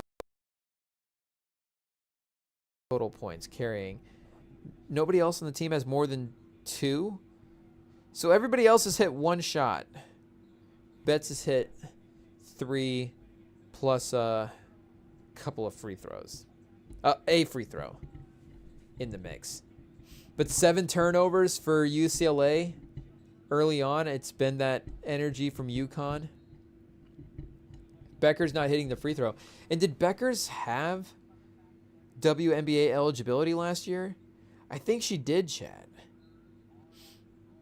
I could be wrong, but I think because of the injury, she's going to have played 4 years, but maybe was in college for a total of 5, if I'm not mistaken. So yeah, didn't play in the 2022-2023 season. So she could have gone into the WNBA last year, and that is a really interesting conversation. And again, I know that Caitlin Clark did get the win last year. I'm going to have to go back and rewatch that game, chat, because remembering that score as well, too, I think that was a crazy game. But the total player that Bueckers did, like, there's a little maybe more defensive upside with her as a player. And she can kind of do the playmaking thing as well, too. Like, there becomes a question of, and again, we're comparing greatness at this point. We're not comparing if a player is, what is good versus what is not. It's just, what version of good. It's sort of like a Luka versus Tatum thing, maybe, where both players are obviously, there's no wrong answer with where you'd want to go with what player you'd prefer to have or what player you'd want as your franchise guy or however you want to phrase it. Either one works. Like, yeah, maybe Luka does ascend really over Tatum over the next couple of years. I know Luka's a little bit younger. Maybe Tatum just continues this rise to get better as his career peaks and as his physicality, he seems to be getting a little thicker in a good way. Yeah, Luka getting thicker, who knows? But Tatum's almost, a little LeBron-esque with the way he's thickening up. He's not quite hitting those levels yet, but who knows as he continues to play. Like, just who knows how their careers continue to play out. But it becomes almost a style of play battle where do you want the Luka heliocentric thing? And it's been a little bit deviant of that in LA. They've been able to work in the other ball handlers in a different way, and they just didn't have to do that in Dallas and weren't able to do it. They didn't have Austin Reeves and LeBron next to him. But Tatum as well, too, the way he's able to play make and control the offense. Like, and then the defensive style on the other end. Like, what do you prefer? Maybe, Luka versus Shea, Tatum versus Shea. Like, however you want to start phrasing these players. Edwards, however you want to start, whatever players you want to throw in the mix. Giannis, Wemby, Jokic. It just be, I guess that's probably the mix, chat. Paolo, Cade. I don't know who we left out. I have a lot of guys. Steph, Donovan Mitchell. We could just keep going on and on. But, and obviously every player's a snowflake, chat. Everybody's got their own 2K package that you can get and that you can try to copy and that you can definitely, see the own player's uniqueness in each of their games. But again, like we're saying, the style of play. Bueckers is she as heliocentric as Clark? Because it's all great. Like, Clark's obviously, showed that she's right on pace to contribute in the WNBA the way that we all expected. But that would have been a really tough call for me to make as a WNBA GM. I think obviously, you have to take Caitlin Clark in the moment. The momentum and again, even the WNBA, like we're saying, the rookie season, it's all fine. I'm just like, if I'm really trying to galaxy brain overthink it, and there's no wrong answer. You take Caitlin Clark 1, you take Paige Bueckers 2, you take Paige Bueckers 1, you take Caitlin Clark 2. Both franchises are probably fine. Like, I guess, Hakeem 1, Hakeem 1 versus MJ 3. But shout out our guy Sam Bowie, chat. But, it's like, okay, if we flipped it and the Rockets took Jordan and the Bulls took Hakeem, like, yeah, maybe there's, who knows, do the Rockets win 6 titles? Do they get Pippen? Like, who knows how the careers play out? Hakeem and Pippen? Like, that's a pretty deadly combination. I don't know if it ends up being the same way. But, if we're literally just flipping the guys. But, both franchises are fine. And I know both franchises are obviously, like, the Rockets fans are like, hey, we actually like Hakeem. And we're nostalgic for our fan. I'm just saying we go back, erase everybody's memory, put Hakeem on the Bulls, put MJ on the Rockets. the new version of the memory for each fan base is happiness all the way around, both ways, where the Rockets fans look back and go, oh, MJ, the greatest number 1 pick of all time, perfect, best player in the draft, became the best player in NBA history, like it all works out. No, Hakeem was number 3 and also won 2 titles when MJ's out of the league. Like, it's literally perfect either way around. So maybe it's just the same thing with Bueckers and Caitlin Clark if they go into the league next year. But again, it just becomes, do you want to build around a guard? Do you want to build around a center? And Portland said we want to build around a center. We want to take Sam Bowie. Again, didn't have Hakeem on the board. Imagine Portland was at 1 and they took Sam Bowie and then the next 2 picks were Hakeem and MJ. Like, that might be the, well, there is no saving grace to only taking MJ, or, taking Sam Bowie over MJ, unfortunately. But the only thing that is positive is they didn't pass on Hakeem too. Hakeem was already off the board, and it was just impossible for them to mess that up. It's like the Timberwolves with Steph Curry. It's like the only way for the Timberwolves and these other teams to mess up not taking Steph Curry is for the fact that the Timberwolves didn't take him 2 times. And Ricky Rubio could have been multiple-time All-Star. Who knows, Chad? But I don't think it would have been an Hakeem MJ situation. I think we'd have to look elsewhere in that draft. Where'd Harden go 3? So it's almost a Harden versus Steph thing in that case, where it's like, oh man, what if Steph goes to the Thunder?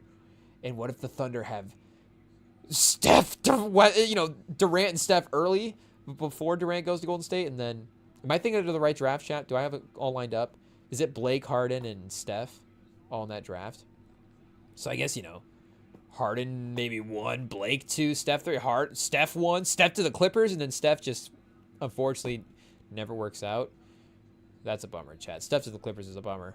Honestly, is that a shout to Blake Griffin? Is Blake Griffin the only one of those rookies that could have withstood being on the Clippers? And of course, the Clippers became a good team after he got there. I mean, because of Blake Griffin, they also, got Chris Paul. We know DeAndre Jordan, JJ Redick. They were able to assemble a good roster there as well. But Blake's, and he dealt with the injuries his rookie season. Like, he definitely had the turmoil of the Clippers franchise. But his ability those first couple of seasons, I don't know if the way that Steph and Harden's career progressed over time, obviously they're, on the legacy rankings above, Steph and Harden, obviously, in that order, above Blake. But in those first couple of years, like we're saying, I don't know, is Steph's injuries, are they able to clean up? Is Harden just the player development thing? Like, maybe Harden didn't necessarily need player development to become the player he was. Like, he moved systems, he moved teams, he still leveled up his game. Like, he was just kind of playing his role in OKC versus, not necessarily being the good player. Obviously, he got better over time and had moments where it's like, oh, he still needs to step up. There are still things to work on here, but it was still clear that Harden probably could have obviously been full James Harden no matter where he had gone, but you just don't know. The Clippers could have been an exception to that rule. But the Thunder are still down 10, chat. 5 minutes left. Jalen Williams, almost a 30-piece tonight. So, shout out to the Rockets. A real prove-it win. Van Fleet off the screen hits a 3. So, I was almost about to say that, again, to go back and when we comb through this one, chat, this will be, are the Rockets in the mix now? Like, what happens if the Rockets and the Thunder play in a playoff series? Like, maybe this is a bad matchup. Maybe I don't know if it's a Thunder... If it's a Rockets big picture thing or if it's a this team specifically thing. Oh, Jalen Williams just picking the pocket of Jalen Green. Jalen on Jalen crime, chat. I don't know if cancel us now, but the clean steal, the transition bucket, still down 11. 9 steals for Houston. So, yeah, their activity and their defense has been great. But you see Van Fleet hitting a screen off a 3. And you go, okay, is that going to translate into the playoffs? I don't know. Look at some of the regular season numbers and see, how we project some of this stuff out. But Jalen Green with the little fall away. I mean, regardless of Van Fleet, and Van Fleet's defense, his steadying precedence, like, he provides good things on the court. And you got Jalen Green putting up 30. Amen Thompson, did he just block Shea? Chat, we may get the first ever rewind live on the REMINGTOM pod. It was Amen Thompson, I guess. Shout out to the new setup. It continues to impress. But that might have just sealed our MVP vote for Jokic. Could Jokic be blocked by Amen Thompson? I mean, maybe that just sealed our MVP vote for Amen Thompson, to be honest. Okay, we overshot it. We went back to the Jalen Green midi. So there we go. Nice little fall away from Jalen Green. Here's a little live film session with REMINGTOM. Make no mistake. You don't come to REMINGTOM. Pause. Hey, yo. You don't show up to the REMINGTOM pod. The classic little Shea trying to get into the mid-range. Didn't do the best job of creating space on that. But, you know, how much space are you going to get against Amen Thompson anyways? A little forced. Didn't really get into his fall away that clean either, I don't think. But anyways, great defense. Oh, we should have just been patient, Chad. Of course, they showed a replay. Yeah, he just tried to pull straight up. But Amen Thompson elevating off the ground, he didn't even really get like a step into that. We're going to have to go back, Chad. It's just the rare things that... One of the rare things. Not a block on a drive to the rim. I mean, you know, Shea could get blocked to go into the rim. Just a straight leap by Amen Thompson. He did have a little hop step into it, so, you know, maybe some momentum, Chad. Is he cheating? But crazy stuff. The athleticism and the upside continues to impress. And that really becomes the thing, I think, is, you know, again, with the Jalen Green scoring and with the Amen Thompson defense, you know, Jalen, they do weirdly complement each other in a way. I know that you actually watch them together and what they are stylistically all the time is a little, maybe it feels like it could clash, but the fact that Amen Thompson is still developing his game offensively, and the fact that Jalen Green is more developed offensively and just a more confident and a better scorer at this point in his career, is able to make, and Amen Thompson can basically do everything else. Again, not that Jalen Green lacks athleticism, but from the wing position, he gives you that athleticism that Green gives you, and then he's giving you the playmaking and the defense and the energy. And again, not to say that, oh yeah, Jalen Green's a lazy, non-defensive player. That's not what we're saying. I'm just saying that Amen Thompson is doing these things on a, you know, a high level. You know, I don't see best defender in the league quite yet, but he's going to be in that mix if this is what we're seeing, and if that continues to improve. And he's already, of course, you know, elite level, like we're saying, creator and just havoc creator on the court. So you get the shot making with the chaos and the energy and the athleticism of Amen Thompson. So if they can figure out the balance, so they can get the geometry of it right, and Udoka can figure out that spacing stuff, because again, Amen Thompson not really shooting. You get him, and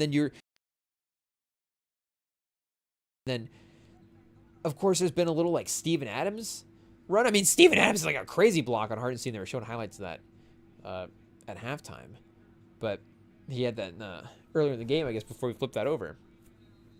But can you play Amen Thompson, Steven Adams, and Sengun all together? I guess we'd have to go back and check the numbers for what that three-person lineup would be. And again, with the athleticism of Thompson, with the creating ability of Sengun, it's not like those players don't provide you different skill sets. But just in the modern NBA, is that a spacing lineups that works? But if they can figure that out with Jalen Green's scoring ability, and not that needs to be the, you know, Sengun and Thompson necessarily, but just again the getting all of the pieces and to be able to maximize your lineups once playoff time happens. Then Amen Thompson really becomes a piece that those guys can elevate each other in a way where if Jalen Green is giving you that 25 points a night, and that is an ask.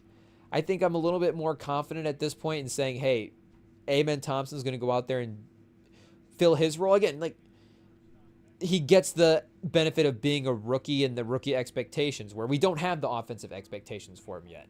Once we get the offensive expectations for him, it's like, okay, Amen Thompson, you got to go out there and put up 25 a game. Then, you know, he's going to need to, hopefully, for the sake of the team, not just for us as well, too, and those expectations,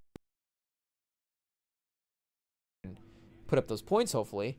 But as of right now, like we're saying, he's not relied on as a scorer in that way. So the expectations for Green to be that guy in the playoffs right now is a little bit riskier than what we're asking Amen Thompson to do. But like I'm saying, what if Amen Thompson can produce his high-level basketball and Jalen Green can produce his high-level basketball, it's a fun, and that's the case for any team, Chad. But that's a fun matchup team. And I guess the question also becomes, like, who do we think can actually get to their high-level basketball this year? Like, is Murray going to get to his high-level basketball in the playoffs?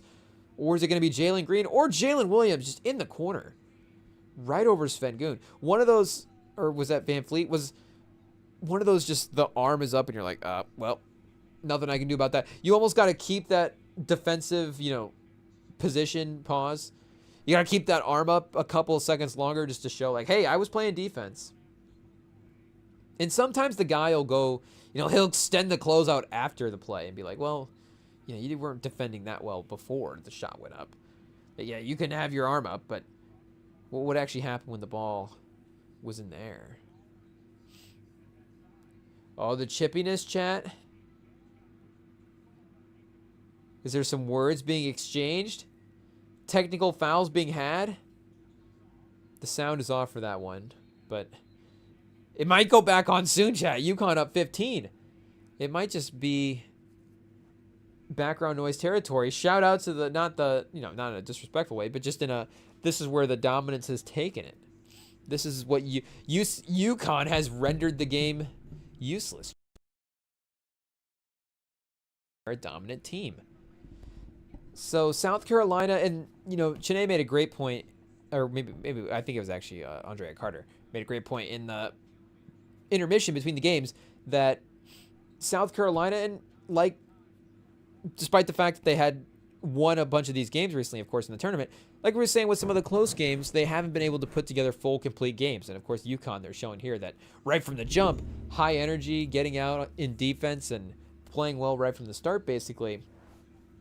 But still, to not be able to put up a fully clean game and then still be able to dominate in that way, chat, it's very similar, levels of play for both of these teams. And maybe we'll see it in the men's side tomorrow night, chat. We've got Florida and Duke both kind of staring down. And I think all four of the teams they're saying right now are historically ranked in some of the advanced stats. When you get a situation like that, again, maybe it literally is this year. Like, we can look at the numbers, just look at the seeding and go, it's historic. We don't even have to dig into the stats that far to say that these teams are that awesome.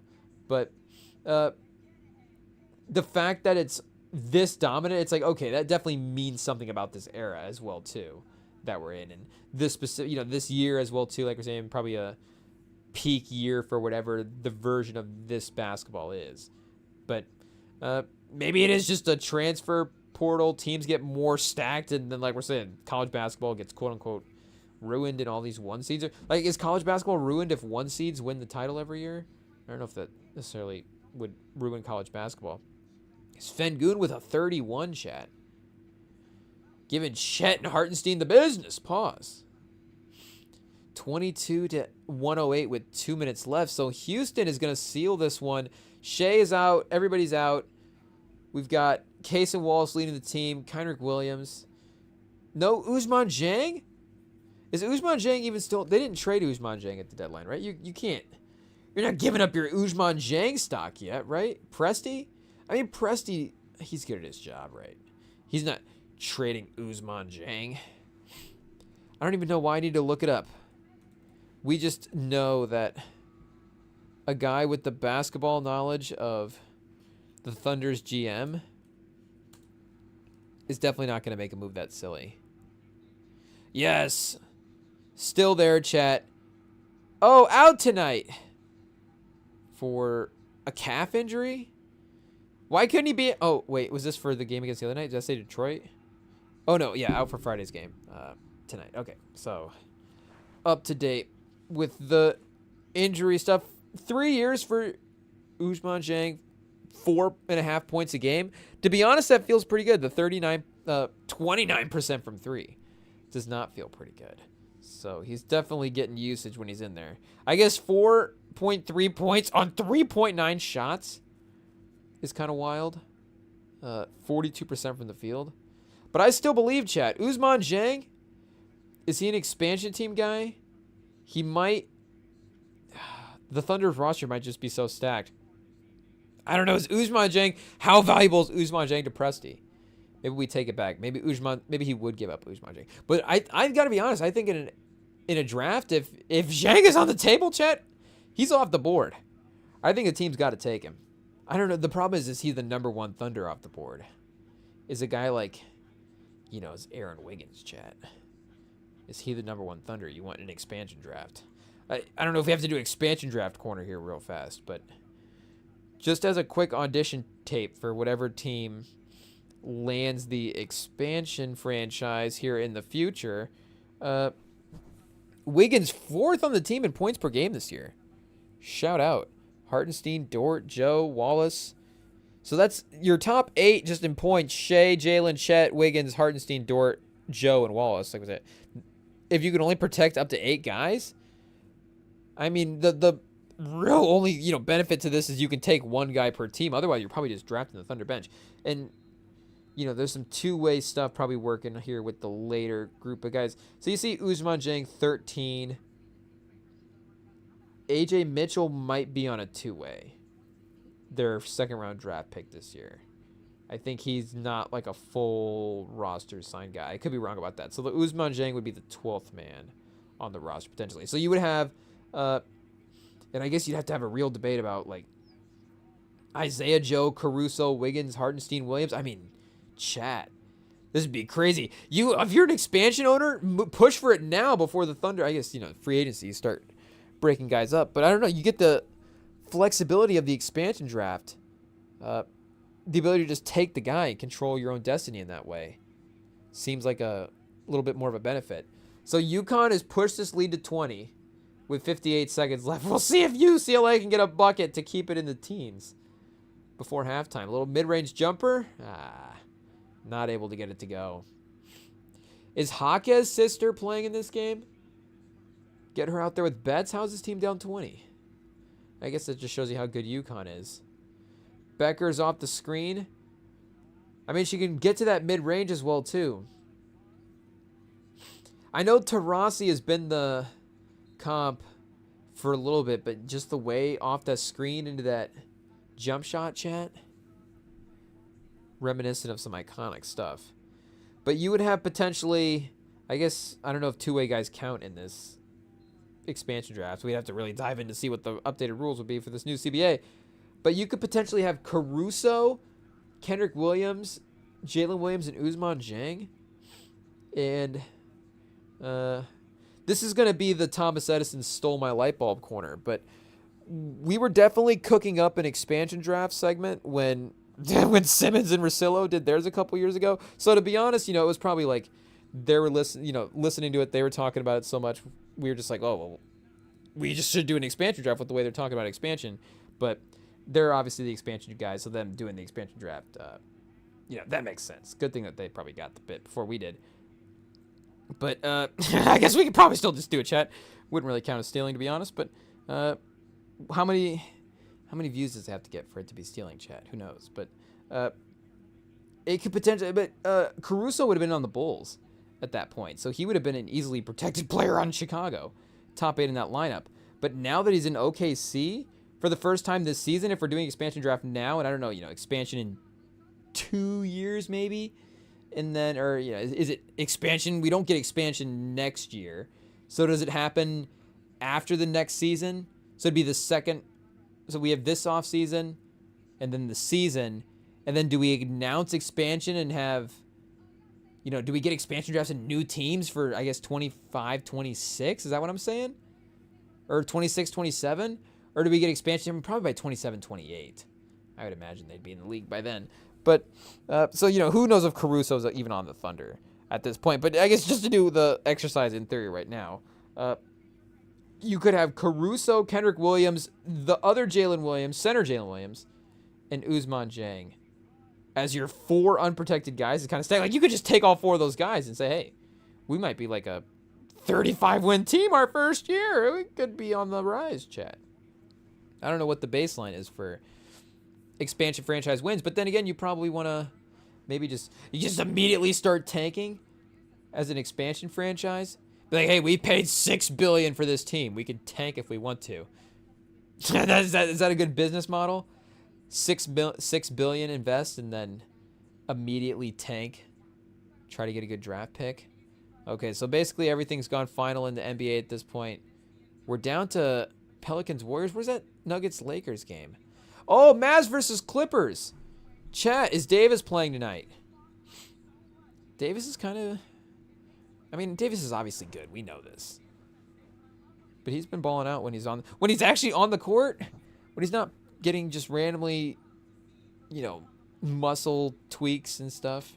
Listed as questionable. Abductor, chat? He got poked in the eye.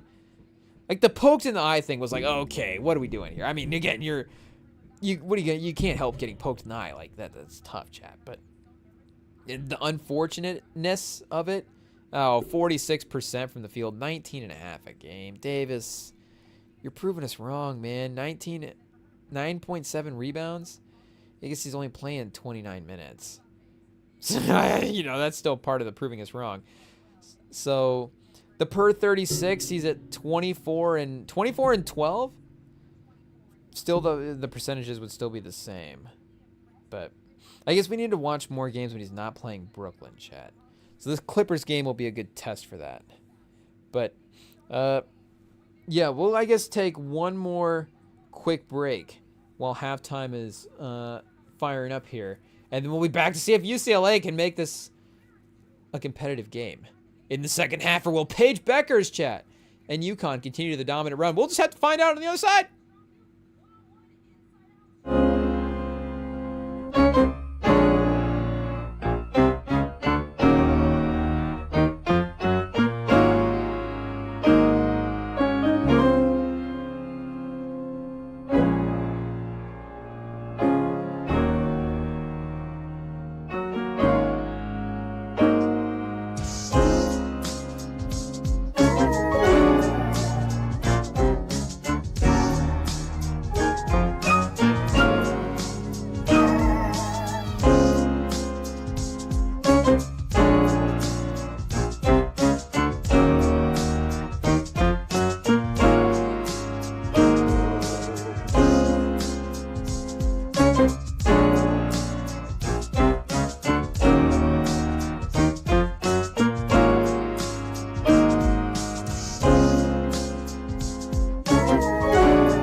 Okay, unfortunately, quick update. The League Pass is being a bit of a coward right now, and they're not letting us log in to watch this Nuggets versus Warriors game. But we've got to watch these star players. Jokic and Steph just both scored 50-plus in the same night. And are they going to do it again against each other in the same game, Chad? That'd be the only way to one-up that potential performance for that potential night of NBA basketball. So just give us a 2 more seconds. It's not going to be 2 seconds, but we're going to try to get this game switched real quick. But we'll take too long. We'll find another way to watch it. If we can't get a League Pass, if they're going to make us watch it other ways, chat, then that'll be our only option. But we'll be right back.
Testing 1, 2, 3. There we are. We had to do a little streaming service roulette, but we got them both fired up. Both games are back. The conference Final Four and the, I guess, potential Final Four matchup. Could we see a Nuggets Warriors Western Conference? Are they both low enough in the standings that they wouldn't meet each other till later in the playoffs? I don't know how that would all work out, chat, but maybe a potential playoff level preview. Yeah, well, we know, chat.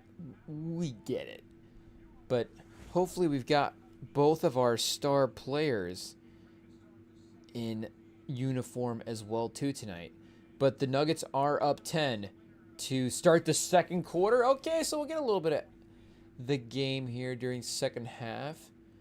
But yeah, I guess to remind us, the South Carolina game ended at like 17 points. So UCLA's got about 3 to 4 points to work with here to not be. They can still lose by like 13 and be still, not the worst performance of the night. It is, I guess, total points, turnovers. If we start digging into the stats, expect EPA, like UCLA's EPA might be the lowest output tonight. Who knows?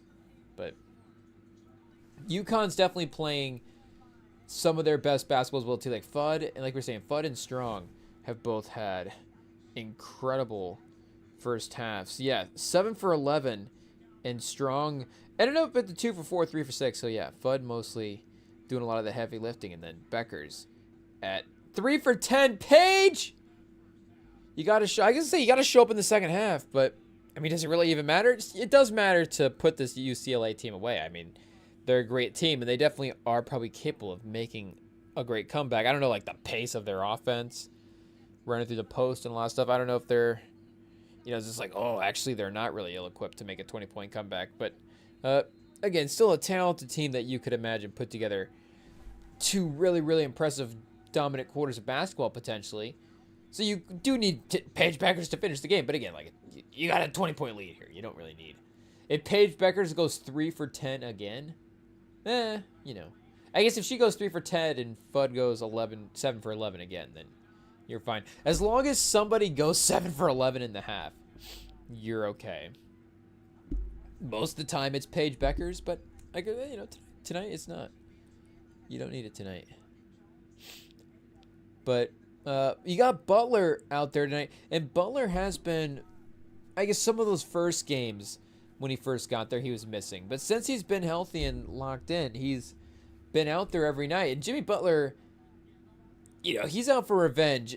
Not just playing, but literally just, I guess playing, being minutes. Like, he will play to prove the point that he didn't want to play in Miami. Like, he'll go the extreme both ways. He'll not play in Miami, and then he'll get to Denver and tell Mike Malone to play him all 48 minutes and be like, yeah, I'll just show that I'm the most durable guy in the league now all of a sudden and really stick it to the Heat. But, and not that Steph isn't consistent when he's out there and when he wants to be. He's not like a load management guy for the most part.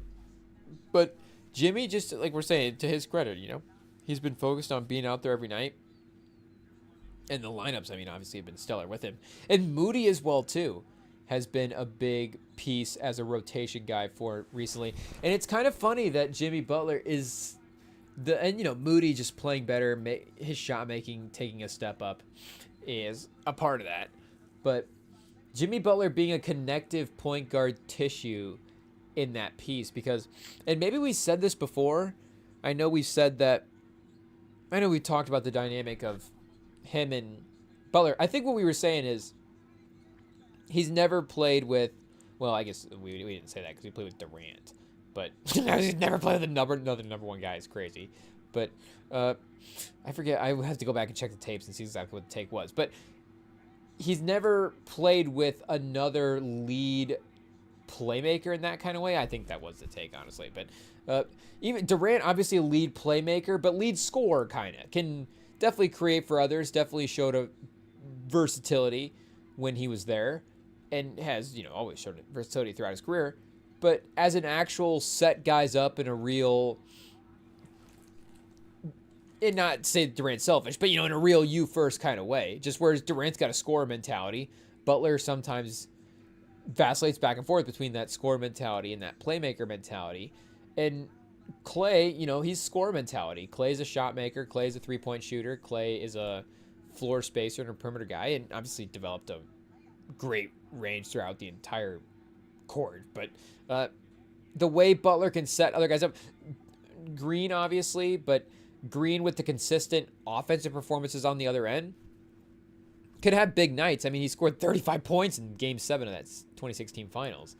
But to be able to go night to night, this guy can get his own shot, but can also play make as well too, the way that Butler can.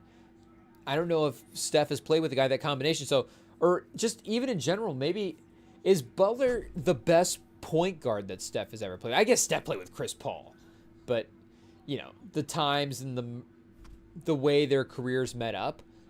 Like, is Jimmy Butler the best playmaker that Steph has ever played with. Does Steph have an Andre Miller run in there? Maybe some of those early Warriors teams, he had Andre Miller as a teammate. But, you know, shout out to Jimmy Butler, of course, really making a difference on the Warriors. But the way he's able to elevate even a guy like Moody. And you see here Moody driving through the lane, you know, taking Porter off the dribble, like we're saying, you know. Moody's just playing better in general. But there's a connective piece that Butler can bring to the team. And not that Steph can't bring it to the team, but it's a different kind of connectivity. It's a connectivity because, and he is unselfish. He's willing to be a part of the offense. But just, and he's a good passer as well, too, of course. But he himself as a playmaker. And I guess if Steph wanted to be like a assist guy all of a sudden, I'm sure he could do it. Steph's one of those great players that I think, you know, like I constantly, you know, try to give him the same respect as LeBron. Sometimes in our brainwashed basketball minds, we don't necessarily do that. But his ability to just be able to accomplish anything on the basketball court. Like, I think if he wanted to average 8 to 10 assists a game, I think there's a version of where he could do it.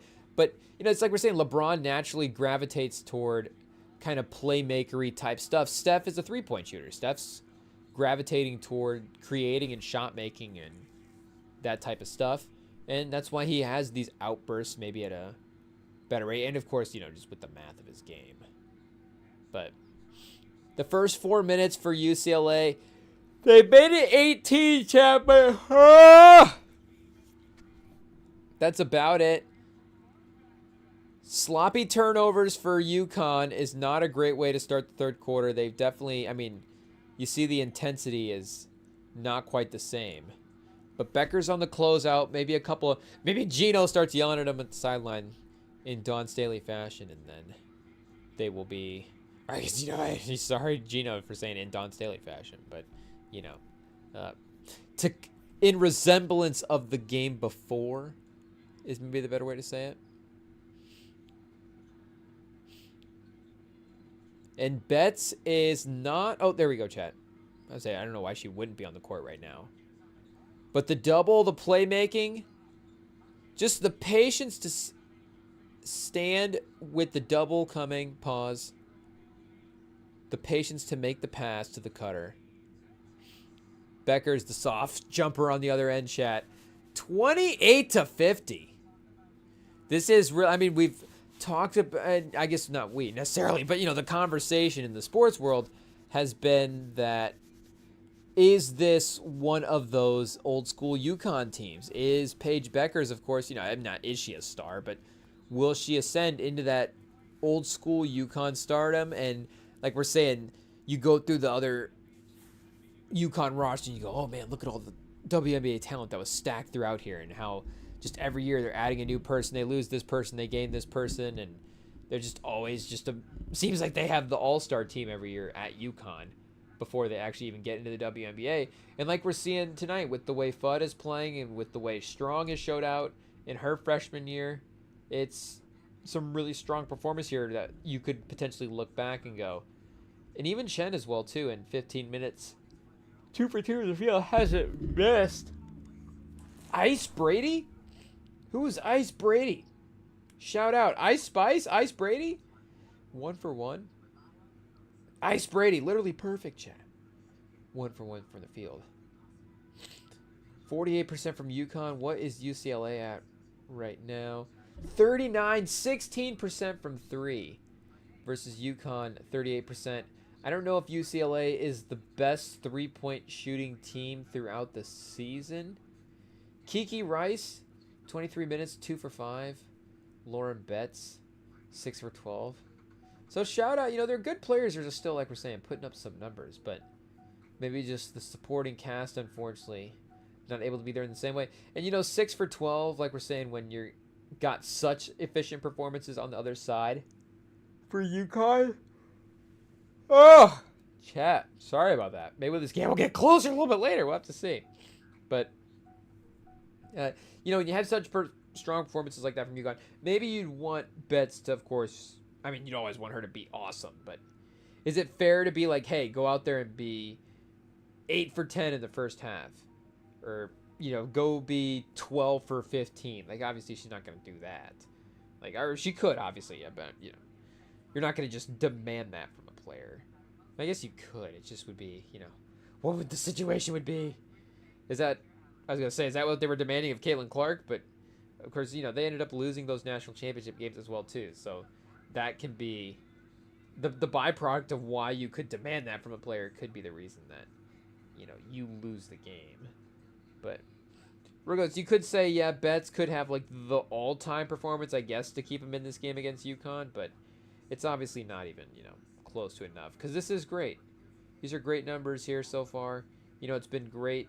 It's been a little slow, I guess, throughout the first half where they built that run. But she has, I guess, shown flashes of the great stuff. So we got to separate scout brain from actual college basketball brain and try to just watch and see what she's doing here. But in the single coverage, she's really unstoppable.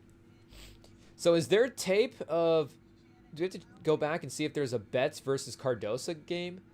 Because I would like to see that matchup either way. I don't know. I guess you got like John Cole Jones and stuff. We'd have to go through the rosters. Like, what would be the matchups in the WNBA from that position standpoint where you're like, oh, this person could, overpower and have the skill thing both ways. But, she's got both things right there that we just mentioned. Definitely trending for her when she enters the league. Like, she could definitely be high up on the, just a presence on the inside right away. Like we're saying with some of this playmaking stuff, obviously we've seen the defense. And the scoring will be there as well, too. She'll develop that back to the basket stuff and continue to... Or I guess, what is even back to the basket anymore? Because back to the basket used to be the guy, like, actually post up, dribble, backing a guy down. Now back to the basket a lot of times is the guy will start back to the basket, but then it just becomes a spin into a drive or, spin around, face up, jab step, and then take off or, like spin around, rocker step, take off, something like that. But now, again, that back-to-back is just part of a post, or it's almost just like have your back to the basket more so than back to the basket type of play. I guess it's just, the phrasing of how you use it, right? Because back to the basket as a style of play is different than back to the basket as like an individual move. Because again, they're gonna be times because you need the shield, you need the change of direction, you need the whatever it may be. But Pods again is 5 for 7 tonight, and he was awesome the other night in that Lakers game, especially in the first half. He had some major heat checks. That was a really great game. I don't know where that would rank in game of the season watch. Was there a Thunder versus Cavs game that was really awesome? I mean, that Nuggets Timberwolves game that just went into double overtime is going to be a pretty good competitor in this category as well too. But that one, especially just the LeBron and Steph factor of it, and anytime you get an iconic performance from those two guys in the same game is gonna be must see TV and just must rewatch TV, maybe. But Pods was awesome in that game, and he's been really good tonight. Is he 5 for 8 now after that miss? They just showed his stats a second ago at 5 for 7. The Warriors are still down 7 though. But again, speaking, maybe I don't know why we were just assuming Butler impacting Moody, but Steph impacting Pods, like that was something I was thinking about as I was watching him in that game was, just the level of play your own game is going to get from just being around Steph the whole time. And I know we talk about it all the time, but just, I don't know, maybe it was the realization of what that actually meant. But, you get to see greatness literally in the same gym and on the same court and just all throughout the basketball training cycle and throughout the game planning stuff. And you just get to follow him through every phase of the basketball career and see the stuff that he's, see the moves that he's making and see how he handles himself. But if you're looking at a guy like Pods and a guy like Poole as well too, like Poole I think got kind of the boost, and Poole has been, I mean, I guess he hasn't been really good in Washington necessarily, but he's still managed to show the moments of being the lead creator that he showed in Golden State. Maybe not with the consistency, and obviously not in the high level games. But if you're just constantly, if you're in direct competition with the greatest of all time, the level that you're going to have to be to compete is going to have to be crazy. So just that constant having to elevate your level that much, I'm sure it would really, it'd be like if you got under like a bench press that was like some strong man that's like way too strong for you. But he's like, it's okay, I'll spot you until, you know, you get it. And then over time, you know, it's like the first time you do it, it just, the spot doesn't even matter. Just straight up just drops on your chest and almost crushes you. And, you know, you're just thankful to live. But as time goes on, it's like, oh, now the spot is just like in this, you know, you got to get you on the lift off. And then I guess maybe kind of like a light sort of carry on the rep. And then, oh, now we just got to finish the last part, pause. And then, oh, this time it was, actually, it was all you, you know, those 2 fingers. I was just hovering right under the bar. I didn't even touch it.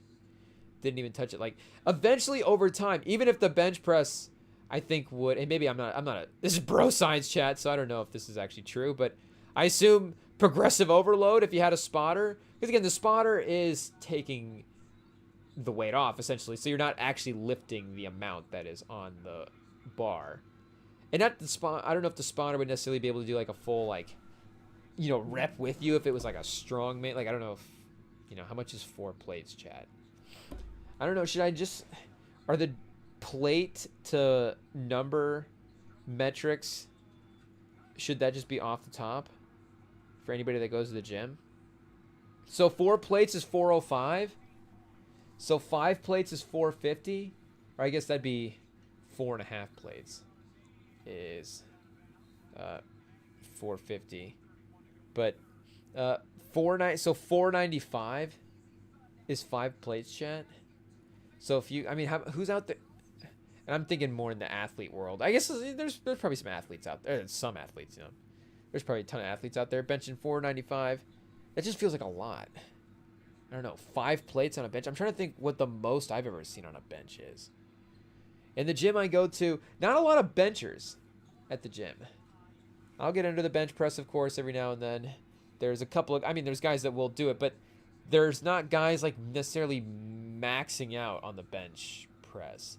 The bench press is in a weird spot, though. It's kind of in the, I guess there's 2 of them, but there's the main one that everybody uses is kind of in the middle of the gym, and it's right over by, you know, right behind the lat pull down, over by the rack and dumbbells. Chat, it's like you want to be maxing out right behind the lat pull down, you know. But I guess maybe the early morning crowd's not the max out. That's got to be what it is. Chat is the crowd that I'm going within is not probably maxing out at, you know, that early in the morning before work. You want to start your work day off with a max? Maybe you do, chat. Be a great, you know, boost to just get you going for the day, like new PR before work. But, you know, less chalk in the mornings for sure. So I've never seen anybody throw actually 5 plates on at the gym, but I think maybe a couple of times going in some of the later afternoon cycles. And the other gym across town, you know, that's some of the more serious lifting goes on over there, Chad. There's some real grinders over there. 60 pause. Hey, yo, 60 to 35. Whoa. 19 seconds left in the 3rd quarter. Bet's still with 15. So, you know, all good for Bet's, chat. I don't know what that'll mean at the end of the day. I don't know how she'll feel about it, but the performance, of course, still holds up. At the free throw line currently right now. So, yeah, Betts versus South Carolina. Betts versus LSU. We'll have to go back and look at the tape and see what's going on here. But UCLA, you forget, representing the Big Ten, chat. A little Big Ten versus Big East. I guess UConn's not in the ACC quite yet. Or would they be Big 12 maybe? I don't know. For some reason, they feel like they'd be ACC football. I was going to say they feel like they might be Big 12 football. But what are they in right now? Are they in American for football? They might be. I don't know. I'm still not caught up on UConn football that much. There was a game once where they did get a sneaky, almost upset win against Michigan one time. But outside of that, haven't really kept up with what conference they're in. But I think they are in the American Conference now. So they're in the American for football, or does the Big East have a football conference? I don't know. It's not worth looking up, but they're in one of those two conferences, or some, whatever conference they're in for football, they're not in for basketball. So if they just went like full ACC for both, I don't know, would they be ACC or Big 12? I guess was the question that I had. Slide in the DMs at REMINGTOM on Instagram. Let us know. Will it be ACC or Big 12 for UConn in the future? But Pods and Jimmy checking in. 2:47 left in the second quarter, and the game is tied 56. All chat. The little Steph, Pods, Looney, Butler, and I'm guessing Draymond is the fifth guy out there. So you've got to run the... Oh, Kuminga. We're running Kuminga. I guess we got to maybe look at the Draymond foul situation. What's going on? Is Draymond out there tonight, chat? But, of course, you can't really go small against Jokic, unfortunately. Maybe you do just have to go small, chat. Again, you try to battle Jokic by battling Jokic. Maybe the way to try to just battle Jokic in the future is just counter culture everything. Whatever you think you'd want to do, let's figure out the best way to do the opposite version of that. And maybe that only works a couple of times because Jokic's basketball IQ and his ability to just, like Jokic, he's, Jokic AI, chat. He can just remember these plays and he can remember everything about the teams and the sets, and like he'll get and catch on quickly to what you're planning and what you're figuring out to do. But maybe just that little bit of time where you can trick him. And that's all it's about, chat. Just a sliver. That's all you need. Just a little opening and pull outs. Hey, yo. But yeah, Pods, of course, I'm sure playing with Steph every day is just really, like you would expect, the competition of that rised up his game. But the fact that we're now seeing Pods rise up late in the season as well, too. And not that we haven't had Pod stock, and we still do have Pod stock now as well. But, he just seemed to be... We didn't know, of course, what that upside was after year one, and that he's leveled out a little bit, but it seems like he's back. Because, again, like, to compare to Jordan Poole was a guy that you'd almost wonder at times, would I rather have Klay Thompson out there or Jordan Poole? And the Warriors steal the inbound? Steph misses the 3, chat. But they got a 4-point lead here with less than a minute left. But, Poole could be the lead creator off the bench, or he could be the sidekick guy next to Steph. And you kind of think that Pods could do a similar role as well, too, where it's like, wait a second, Pods is leading this team. A little Austin Reevesy as well. So shout out to Corey Close, the UCLA coach, for pulling up for the quarter intermission interview. Down 30 or 25. What do you do, chat? What do you do? You just keep it, you just go Paige, Bueckers, and, AZ Fudd, chat? Did we say that name right? I think so. Because at halftime, Elle Duncan was saying Jeezy lyrics, and she said AZ, right? Did I say that right? Because she was, replacing it with Crazy. Shout out, Let's Go Crazy. Acting like we don't know Jeezy lyrics. Come on, Elle Duncan, we're not all. We go back in time a little bit with some of the music music taste. The Rem and Sam pod. Maybe we're some of the rare ones here, but it'll crack the rotation every now and then. I'm not going to sit here and act like it's as high on my Spotify Wrapped as it might be on yours. I'm just saying, is it in a playlist or two? Would I know the song if it popped on? Could I sing along a little bit? Yeah, we're good. We're good. I can get you to the go crazy. Go crazy. I can get you there, chat. I don't know what the key is or whatever, but we'll have a good time. I can turn the speakers up loud in the car. We can make it work. But 20 seconds left. Golden State is up 4. And the fourth quarter for UConn versus UCLA is about to start, chat. So I don't know even what live lines are looking like at this point, or what even, what is going on, chat. But shout out to Gino and shout out to Dawn Staley for making the national championship games, for dominant performances tonight. We'll see what we're in store for tomorrow night on the men's side. But like we said, chat, just consecutive days of amazing championship basketball, amazing star players. It's just a lot of games, chat, a lot of stars. It really feels like a lot's aligning this year for a really special game. So, again, we got some dominant performances tonight. We definitely got some big wins. That can happen in, games when you're playing with team at this ilk. But UConn versus South Carolina should be the type of matchup that could be, chat, a classic. A classic that we will definitely be front and center for. Make no mistake, you're not going to want to miss it. But, of course, Cooper Flagg, chat. We've got Walter Clayton Jr., LJ Cryer, our guy Janai Broom. Our guy Janai on the other side for Auburn right now, trying to carry his team. Trying to get Bruce Pearl his national title. The Bruce Pearl bling, chat, the Bruce Pearl diamond. I don't know what the correct way to say it is, but get him that Bruce Pearl trophy, the long-awaited ring. John Shire going to get a lot of storylines, a lot to get into as we continue this weekend. So don't forget to subscribe. There's just a good chance that if you're on YouTube this weekend that we'll be going live, so you're just going to want to subscribe. That way you don't miss it. It'll just be, it'll just be easy, chat. Right up, popping right up at the top. Pause. But yeah, we'll of course be here live on the YouTube. The feeds will go up later as the pod feeds, so you can check those out as well. And we're on the social accounts also hanging out over there. So stay tuned. We love having a good time. We love watching good sports, reacting to, we're reacting to all kinds of stuff over here, chat. We got albums sometimes. We got movies. We got sports all the time. Make no mistake. Basketball's just on in the background. It is either way.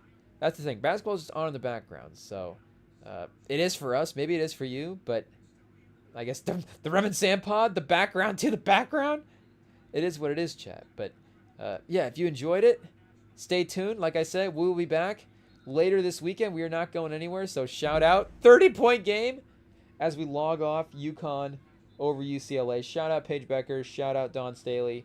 And we will be back for the next game, chat. See you later.